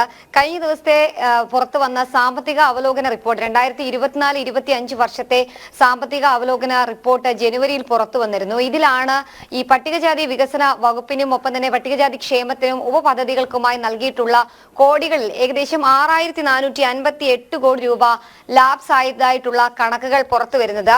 ആകെ പട്ടികജാതി ഉപപദ്ധതി വിഹിതമായി 22,817 കോടി രൂപയാണ് ബജറ്റിൽ വകയിരുത്തിയത്. അതിൽ പട്ടികജാതി വികസന വകുപ്പിനായി 12,536 കോടി രൂപയും വകയിരുത്തുകയും ചെയ്തു. 10,281 കോടി രൂപയാണ് തദ്ദേശ സ്വയംഭരണ സ്ഥാപനങ്ങൾ, പ്രത്യേകിച്ച് ലൈഫ് അടക്കമുള്ള പദ്ധതികൾക്ക് ഈ പട്ടികജാതി വിഭാഗങ്ങൾക്ക് പ്രത്യേക പരിഗണന നൽകാനായി വകയിരുത്തിയത്. പക്ഷേ ഇതിൽ ചെലവഴിച്ചതാകട്ടെ നാമമാത്രമായ തുകയാണ് എന്നുള്ളതാണ് ഈ അവലോകന റിപ്പോർട്ടിൽ പുറത്തു വരുന്നത്. അതിൽ ലാപ്സായ തുക നോക്കുകയാണെങ്കിൽ ഏകദേശം തദ്ദേശ സ്വയംഭരണ സ്ഥാപനങ്ങൾ 7,341 കോടി രൂപ വിനിയോഗിച്ചു എന്ന കണക്ക് വരുമ്പോൾ തന്നെ ലാപ്സ് ആക്കിയത് 2,940 കോടി രൂപയാണ്. ലാപ്സ് ആക്കിയ ആകെ ഈ 8 വർഷത്തിനിടയിൽ കഴിഞ്ഞ ഇടത് സർക്കാരിന്റെ കാലത്ത് ചെലവഴിച്ചതിൽ ലാപ്സ് ആക്കിയ തുക 6,458.66 കോടി രൂപയാണ്. അതായത് വിവിധ പദ്ധതികൾ പറയുമ്പോൾ തദ്ദേശ സ്വയംഭരണ സ്ഥാപനങ്ങൾക്ക് കീഴിൽ ഈ പട്ടികജാതി വിഭാഗം വിദ്യാർത്ഥികൾക്ക് നൽകിയിട്ടുള്ള ക്ഷേമ പദ്ധതികൾ, ഒപ്പം തന്നെ ലാപ്ടോപ്പ് അടക്കം നൽകുന്ന പദ്ധതികൾ, അവരുടെ വിദ്യാഭ്യാസ കാലഘട്ടങ്ങളിൽ അവർക്ക് നൽകുന്ന ക്ഷേമ പദ്ധതികൾ, അവർക്ക് നൽകുന്ന ഗ്രാന്റുകൾ അടക്കമുള്ള കാര്യങ്ങൾക്കാണ് ഈ തുക വകയിരുത്തുന്നത്. പക്ഷെ ഇതൊന്നും കൃത്യമായി അർഹരിലേക്ക് എത്തുന്നില്ല എന്നുള്ളതാണ് ഈ കണക്കുകൾ വ്യക്തമാക്കുകയും ചെയ്യുന്നത്. കഴിഞ്ഞ ദിവസം BJPയുടെ സംസ്ഥാന ജനറൽ സെക്രട്ടറി കൂടിയായിട്ടുള്ള അഡ്വക്കേറ്റ് P. സുധീറാണ് ഈ കണക്കുകൾ അടക്കം നൽകിക്കൊണ്ട് വലിയ രീതിയിലുള്ള വിമർശനം സംസ്ഥാന സർക്കാരിനെതിരെ ഉയർത്തിയിട്ടുള്ളത്. കൃത്യമായ ഒരു നിയമം പാസ്സാക്കണം, ഒപ്പം തന്നെ ഈ ചെലവഴിക്കാനുള്ള തുക അത് കൃത്യമായി ചെലവഴിക്കേണ്ടതാണ്. ബജറ്റിൽ വകയിരുത്തുക മാത്രമല്ല, അത് അർഹരായവരിലേക്ക് എത്തണമെന്നൊരു ആവശ്യമാണ് ഇപ്പോൾ BJP മുന്നോട്ട് വെക്കുകയും ചെയ്യുന്നത്. കൃത്യമായി ഇതിൽ അന്വേഷണം അടക്കം വേണം. അതായത് ഈ തുക ചെലവഴിക്കാതെ ലാപ്സായി പോയതാണോ, അതോ മറ്റേതെങ്കിലും പേരിൽ തുക തട്ടിയെടുത്തതാണോ, അഴിമതി നടത്തിയതാണോ എന്നത് കൃത്യമായ മറുപടി സംസ്ഥാന സർക്കാർ നൽകണം. പട്ടികജാതി വികസന വകുപ്പും ഒപ്പം തന്നെ തദ്ദേശ സ്വയംഭരണ സ്ഥാപനങ്ങളും അതിൽ വ്യക്തത നൽകണമെന്നുള്ളതാണ് BJP മുന്നോട്ട് വെക്കുന്ന ആവശ്യം. ഈ ഘട്ടത്തിലാണ് കഴിഞ്ഞ ദിവസം നടന്ന KPMSന്റെ സംസ്ഥാന സമ്മേളനത്തിലടക്കം മുഖ്യമന്ത്രി ആവർത്തിച്ചൊരു കാര്യം ആലപ്പുഴയിലുണ്ട്. എല്ലാ പദ്ധതികൾക്കും കൃത്യമായി പണം വിനിയോഗിക്കുന്നു, പ്രത്യേകിച്ച് പട്ടികവർഗ വിഭാഗക്കാർക്ക് കൃത്യമായി വകയിരുത്തുന്ന തുക അർഹരായ ആളുകളിലേക്ക് എത്തിക്കുന്നുണ്ട് എന്നൊരു അവകാശവാദം മുഖ്യമന്ത്രി തന്നെ ഉയർത്തുകയും ചെയ്യുന്നു. അതിന് ദിവസങ്ങൾക്കുള്ളിലാണ് ഈ ലാപ്സായ കോടികളുടെ കണക്കുകൾ പുറത്തു വരുന്നത്. 1-2 കോടികളല്ല, 6458 കോടി എന്ന് പറയുമ്പോൾ വലിയ ഒരു തുകയാണ്. അത് കൃത്യമായ അർഹരിലേക്ക് എത്താതെ ഏറ്റവും സാധാരണ മനുഷ്യർ ദുരിതം അനുഭവിക്കുമ്പോഴാണ് ഇത്രയധികം കോടികൾ സർക്കാർ തന്നെ അറിഞ്ഞുകൊണ്ട് പാഴാക്കി കളയുന്നത് എന്നുള്ളതാണ് ഏറ്റവും ശ്രദ്ധേയമായിട്ടുള്ള കാര്യം. കാരണം കഴിഞ്ഞ 8 വർഷത്തെ കണക്കുകളാണ് ഇത്. ഇനിയും തുക വിനിയോഗിക്കാനുണ്ട്, ക്ഷേമ പദ്ധതികൾ നടപ്പാക്കാൻ നൽകാൻ സമയമുണ്ട്. സമയപരിധിക്കുള്ളിലെങ്കിലും അർഹരിലേക്ക് പദ്ധതികളും ഒപ്പം തന്നെ ഈ തുകയും എത്തണമെന്നൊരു ആവശ്യവും BJP മുന്നോട്ട് വെക്കുകയും ചെയ്യുന്നുണ്ട്. ശരി ശാലിനി. മറ്റൊരു റിപ്പോർട്ട്, സംസ്ഥാനത്ത് IAS ഉദ്യോഗസ്ഥർക്ക് ക്ഷാമം. ഈ മാസം 4 മുതിർന്ന ഉദ്യോഗസ്ഥർ കൂടി വിരമിക്കുന്നതോടെ അംഗബലം കുറയും. അഡീഷണൽ ചീഫ് സെക്രട്ടറി സ്ഥാനത്തേക്ക് 30 വർഷം പ്രവൃത്തി പരിചയമുള്ളവരില്ല. 19 പ്രധാന തസ്തികകളിൽ അധിക ചുമതലക്കാരാണ് ഇപ്പോൾ തന്നെ ഉള്ളത്. ടിൻഡു ദാസാണ് വിവരങ്ങളുമായി ചേരുന്നത്. ടിൻഡു, എന്ന് മാത്രമല്ല കേരളത്തിൽ പ്രവർത്തിക്കാൻ IAS ഉദ്യോഗസ്ഥർക്ക്, ഈ സിവിൽ സർവീസ് ഉദ്യോഗസ്ഥർക്ക് താല്പര്യമില്ല എന്ന വാർത്തകൾ കൂടി നമ്മൾ തന്നെ നൽകിയതാണ്. പലരും കേരളം വിട്ടു പോകുന്ന സാഹചര്യം കൂടിയുണ്ട്. അങ്ങനെയൊക്കെ കൂടിയാണോ ഈ തരത്തിലൊരു ക്ഷാമത്തിലേക്ക് കാര്യങ്ങൾ എത്തിയത്?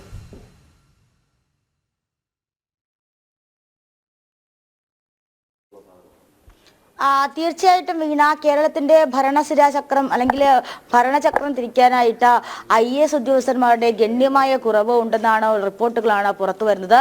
ചീഫ് സെക്രട്ടറി ശാരദാ മുരളീധരൻ ഉൾപ്പെടെയുള്ള 2 പേർ ഈ മാസം അവസാനം വിരമിക്കും.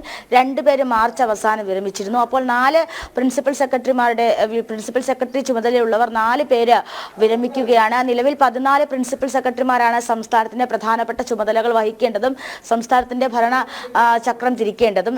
അതിൽ 7 പേരാണ് നിലവിലുള്ളത്.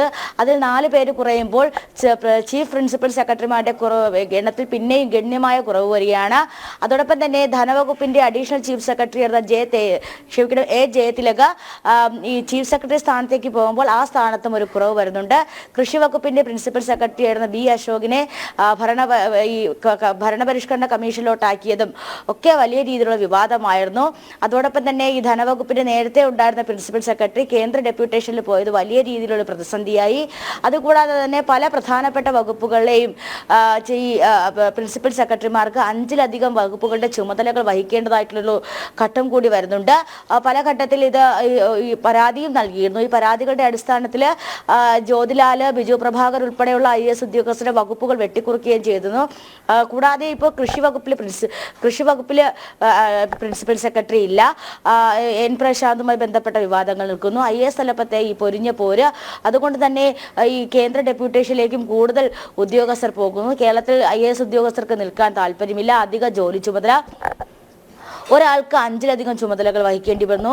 കേരളത്തെ സംബന്ധിച്ചിടത്തോളം ഏറ്റവും 236 IAS ഉദ്യോഗസ്ഥർ ആണ് ഉള്ളത്. അതിൽ 126 പേരാണ് നിലവിൽ കേരളത്തിൽ ജോലി ചെയ്യുന്നത്. 126 പേരിൽ 33 പേരും കേരളത്തിനകത്തല്ല ജോലി ചെയ്യുന്നത്. ഇവർ കേന്ദ്ര ഡെപ്യൂട്ടേഷനിലാണ്. അതിൽ 3-4 പേര് വിദേശത്ത് പഠനത്തിലാണ്. അപ്പോൾ വളരെ 126 പേരിൽ ഏതാണ്ട് 29ഓളം പേര് കേരളത്തിന് പുറത്തും 4 പേര് വിദേശ പഠനത്തിലുമാണ്. അപ്പോൾ കേരളത്തിന്റെ പ്രധാനപ്പെട്ട ചുമതലകൾ വഹിക്കാനായിട്ടും കേരളത്തിലെ പ്രധാനപ്പെട്ട ഭരണ തന്ത്രങ്ങൾ അല്ലെങ്കിൽ ഭരണത്തിന്റെ പ്രധാന കൈകളാകേണ്ടിയുള്ളവരാണ് ഇത്തരത്തിൽ ഗണ്യമായിട്ടുള്ള കുറവ് വന്നിട്ടുള്ളത്.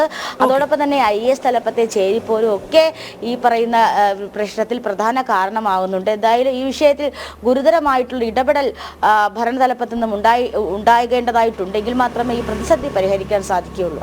വീണ. ഓക്കെ, ശരി ടിൻഡു. പെഹൽഗാം ഭീകരാക്രമണത്തെ ശക്തമായി അപലപിച്ച UN സുരക്ഷാ കൗൺസിൽ ആക്രമണത്തിന് പിന്നിലുള്ളവരെയും സംഘാടകരെയും സ്പോൺസർമാരെയും നിയമത്തിന് മുന്നിൽ കൊണ്ടുവരേണ്ടതിൻ്റെ ആവശ്യകതയെ സമിതി ചൂണ്ടിക്കാട്ടി. തീവ്രവാദം അന്താരാഷ്ട്ര സമാധാനത്തിനും സുരക്ഷയ്ക്കുമേറ്റ ഏറ്റവും ഗുരുതരമായ ഭീഷണിയാണെന്നും UN ആവർത്തിച്ചു. ഇരു രാജ്യങ്ങളുമായി നല്ല ബന്ധമാണുള്ളതെന്നും അതിനാൽ തന്നെ വിഷയത്തിൽ ഇടപെടില്ല എന്നുമാണ് ട്രംപിന്റെ നിലപാട്. ഐസൺ ജോസ് ചേരുന്ന വിവരങ്ങളുമായി. ഐസൺ, തീവ്രവാദം ലോക സമാധാനത്തിന് ഭീഷണി തന്നെയാണ്. ഈ ഭീകരാക്രമണം ഭാരതത്തിൽ നടന്നതിന്റെ പശ്ചാത്തലത്തിൽ എന്താണ് സുരക്ഷാ കൗൺസിൽ പറയുന്നത്? വീണ, തീർച്ചയായും സുരക്ഷാ കൗൺസിൽ കൃത്യമായ ഒരു നിലപാട് തന്നെയാണ് ഇക്കാര്യത്തിൽ അറിയിച്ചിരിക്കുന്നത്. നമുക്കറിയാവുന്നതാണ്, സുരക്ഷാ കൗൺസിലിലെ 15 അംഗങ്ങളും വളരെ കൃത്യമായി, അതായത് സ്ഥിരാംഗങ്ങളും അതുപോലെ തന്നെ തെരഞ്ഞെടുക്കപ്പെട്ട അംഗങ്ങളും കൃത്യമായി തന്നെ നിലപാട് വ്യക്തമാക്കുന്ന റെസൊല്യൂഷനാണ് പാസാക്കിയിരിക്കുന്നത്. ആ റെസൊല്യൂഷനിൽ പറയുന്നത് ഭീകരാക്രമണത്തെ ശക്തമായി എതിർക്കുന്നു, ഇത്തരം ഭീകരാക്രമണങ്ങൾ അംഗീകരിക്കാനാവില്ല എന്ന ഉറച്ച നിലപാട് തന്നെയാണ് കൈക്കൊണ്ടിരിക്കുന്നത്. മാത്രമല്ല, ഭീകരത ലോകത്തിനേറ്റ ഏറ്റവും വലിയ മുറിവാണ്. ഭീകരത രാജ്യവിരുദ്ധവും മനുഷ്യത്വഹീനവും സമൂഹത്തിന് വിരുദ്ധവുമായ ഒരു നിലപാടാണ്. അത്തരം നിലപാടുകൾ അംഗീകരിക്കാനാവില്ല എന്ന് വളരെ കൃത്യമായി തന്നെ UN സെക്യൂരിറ്റി കൗൺസിൽ പറയുന്നുണ്ട്. നമുക്കറിയാവുന്നതാണ്, UN സുരക്ഷാ കൗൺസിലിന്റെ ഒരു ഇടപെടൽ ഈ വിഷയത്തിൽ, അതായത് ഭാരതവും പാകിസ്ഥാനുമായുള്ള കശ്മീർ വിഷയത്തിൽ ഉണ്ടാകില്ല എന്നതും, അതായത് ഒരു മൂന്നാമതൊരു കക്ഷിയുടെ ഇടപെടൽ ഉണ്ടാകില്ല എന്നത് ഒരു ആത്യന്തിക നയമാണ് ഭാരതം മുന്നോട്ട് വയ്ക്കുന്നത്. ആ നയത്തിന് കൂടിയുള്ള ഒരു അംഗീകാരം കൂടിയാണ് ഇപ്പോൾ ഉണ്ടായിരിക്കുന്നത്. കൃത്യമായ നിലപാട് UN ഇക്കാര്യത്തിൽ അറിയിക്കുമ്പോഴും അക്കാര്യത്തിലുള്ള തുടർ നടപടികളെ സംബന്ധിച്ചുള്ള വിശദീകരണങ്ങളൊന്നും തന്നെ നൽകിയിട്ടില്ല എന്നതൊരു യാഥാർത്ഥ്യം തന്നെയാണ്. എന്തു തന്നെയായാലും UN സെക്യൂരിറ്റി കൗൺസിൽ വളരെ കൃത്യമായി ലോകത്തെ ബാധിക്കുന്ന ഒരു വിഷയത്തിൽ പാകിസ്ഥാന്റെ ഇടപെടൽ ശരിയായ രീതിയിലല്ല എന്ന് പ്രത്യക്ഷത്തിൽ തന്നെ പറഞ്ഞിരിക്കുന്നു എന്ന ഒരു യാഥാർത്ഥ്യം കൂടി നിലനിൽക്കുന്നുണ്ട്. മറ്റൊരു സുപ്രധാന വിഷയം ഇക്കാര്യത്തിൽ എടുത്തു പറയേണ്ടത്, ഇരു രാജ്യങ്ങളുമായി സൗഹൃദം നിലനിൽക്കുന്നുണ്ട്. അതുകൊണ്ട് തന്നെ വിഷയത്തിൽ ഒരു പക്ഷം പിടിക്കാൻ തയ്യാറല്ലെന്ന നിലപാട് ഡൊണാൾഡ് ട്രംപും അറിയിച്ചിട്ടുണ്ട്. അതിലും ഈ കാര്യം നമുക്ക് തെളിഞ്ഞു കാണാവുന്നതാണ്. കാരണം ഭാരതത്തിന്റെ ഏറ്റവും കൃത്യമായ നിലപാട് ഈ കാശ്മീരിലെ ഒരു വിഷയത്തിലും, കാശ്മീരുമായി ബന്ധപ്പെട്ട ഒരു വിഷയത്തിലും മൂന്നാം കക്ഷിയായി ഇടപെടരുത് ഒരു രാജ്യങ്ങളും എന്ന നിലപാടാണ് ഭാരതം മുന്നോട്ട് വയ്ക്കുന്നത്. അതേ നിലപാടിനോട് അനുകൂലമായ ഒരു നിലപാടാണ് ട്രംപ് മുന്നോട്ട് വയ്ക്കുകയും ചെയ്യുന്നത്. അതേസമയം മൂന്നാം കക്ഷിയുടെ ഇടപെടൽ വേണമെന്നൊരാവശ്യം പാകിസ്ഥാൻ മുന്നോട്ട് വയ്ക്കുന്നുണ്ട് എങ്കിൽ കൂടി മൂന്നാം കക്ഷിയുടെ ഇടപെടൽ വേണ്ട എന്ന് പറയുന്ന നിലപാടിനോടൊപ്പം ട്രംപ് നിൽക്കുന്നു എന്ന് പറയുമ്പോൾ നമുക്ക് മനസ്സിലാക്കാൻ സാധിക്കുന്നത് ഭാരതത്തിന്റെ നിലപാടിനോടൊപ്പം ട്രംപ് നിൽക്കുന്നു എന്ന് തന്നെയാണ്. അക്കാര്യം തന്നെയാണ് നേരത്തെ വിവിധ അധികാരികളെല്ലാം തന്നെ, അതായത് സ്റ്റേറ്റ് സെക്രട്ടറി ഉൾപ്പെടെയുള്ളവർ ഇക്കാര്യത്തിൽ വളരെ കൃത്യമായി ഈ ഭീകരാക്രമണത്തെ അപലപിക്കുകയും 26ഓളം പേരുടെ ജീവനെടുത്തത് മനുഷ്യത്വഹീനമായ പ്രവൃത്തിയെ പൂർണ്ണമായും അപലപിക്കുകയും ഭാരതത്തോടൊപ്പം നിൽക്കുന്നുവെന്ന് അറിയിക്കുകയും ചെയ്തിരുന്നു. ഇന്നലെയാണ് തുളസി ഗബ്ബാർഡ് ഇക്കാര്യം വീണ്ടും കുറെ കൂടി വിശദീകരണങ്ങൾ നൽകിയത്. തുളസി ഗബ്ബാർഡ് പറഞ്ഞത്, ഈ ഇന്റലിജൻസ് ഷെയറിംഗ്, അദ്ദേഹം അവിടുത്തെ ഇന്റലിജൻസ് മേധാവിയാണ് അവർ, അതുകൊണ്ട് തന്നെ ഇന്റലിജൻസ് ഡാറ്റ ഷെയർ ചെയ്യുന്നത് ഉൾപ്പെടെ അന്വേഷണത്തിൽ സഹകരിക്കാൻ തയ്യാറാണെന്നും കൂടി അറിയിച്ചിരുന്നു. തീർച്ചയായും ഭാരതത്തോടൊപ്പം നിൽക്കുന്നു ട്രംപ് അല്ലെങ്കിൽ അമേരിക്ക എന്ന ഒരു യാഥാർത്ഥ്യം കൂടി ഈ നിലപാടിൽ നിന്ന് തെളിഞ്ഞു വരുന്നുണ്ട്. വീണ, ഓക്കെ, ശരിയായി സർ. ശബരിമലയിൽ ഭക്തജന സഹായ നിധി രൂപീകരിക്കാൻ ഒരുങ്ങി Thiruvithamkoor Devaswom board. Virtual queue book ചെയ്യുമ്പോൾ നിർബന്ധിതമല്ലാതെ 5 രൂപ സംഭാവന സ്വീകരിക്കാനാണ് തീരുമാനം. മല കയറുന്നതിനിടയിൽ മരണപ്പെടുന്ന അയ്യപ്പ ഭക്തരുടെ കുടുംബത്തിന് ഇത് ആശ്വാസമായി മാറുമെന്ന് ദേവസ്വം പ്രസിഡന്റ് PF പ്രശാന്ത് ജനം TVയോട് പറഞ്ഞു. വിനീഷ് ചേരുന്ന വിവരങ്ങളുമായി. വിനീഷ്, എന്താണ് ഈ ഭക്തജന സഹായ നിധി? അത് എങ്ങനെ രൂപീകരിക്കും, നടപ്പാക്കും എന്ന് പറയുന്നു പ്രസിഡന്റ്?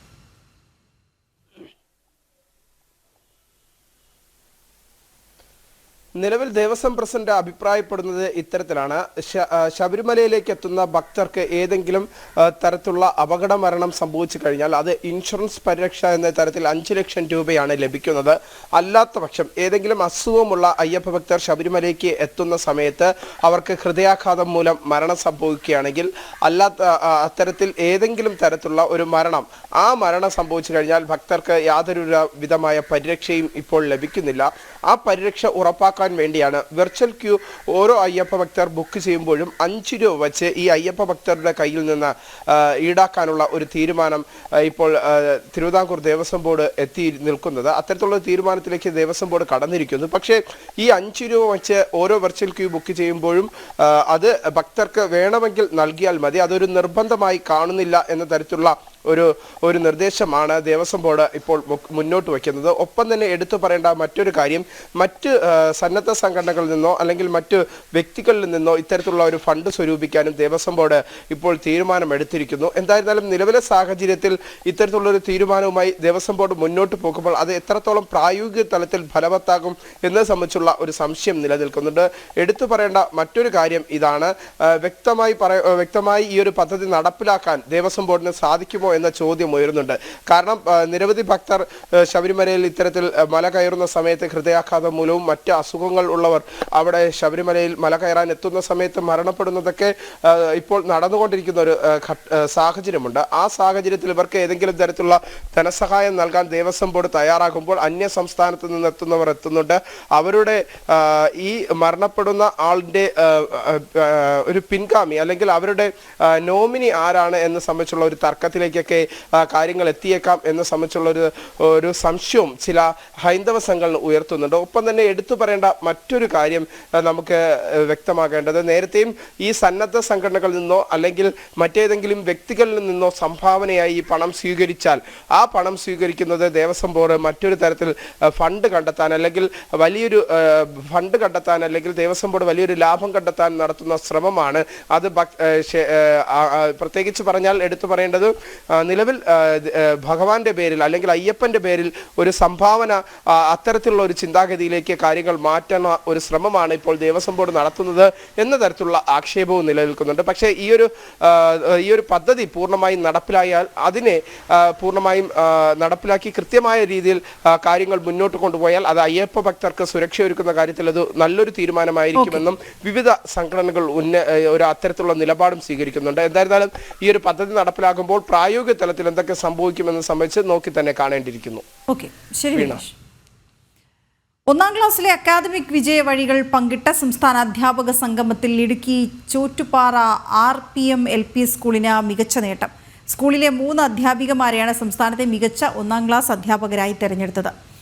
ഒന്നഴക് അധ്യാപക കൂട്ടായ്മയാണ് നേമം ഗവൺമെന്റ് UP സ്കൂളിൽ വെച്ച് മികവഴക് എന്ന പേരിൽ അധ്യാപക സംഗമം സംഘടിപ്പിച്ചത്.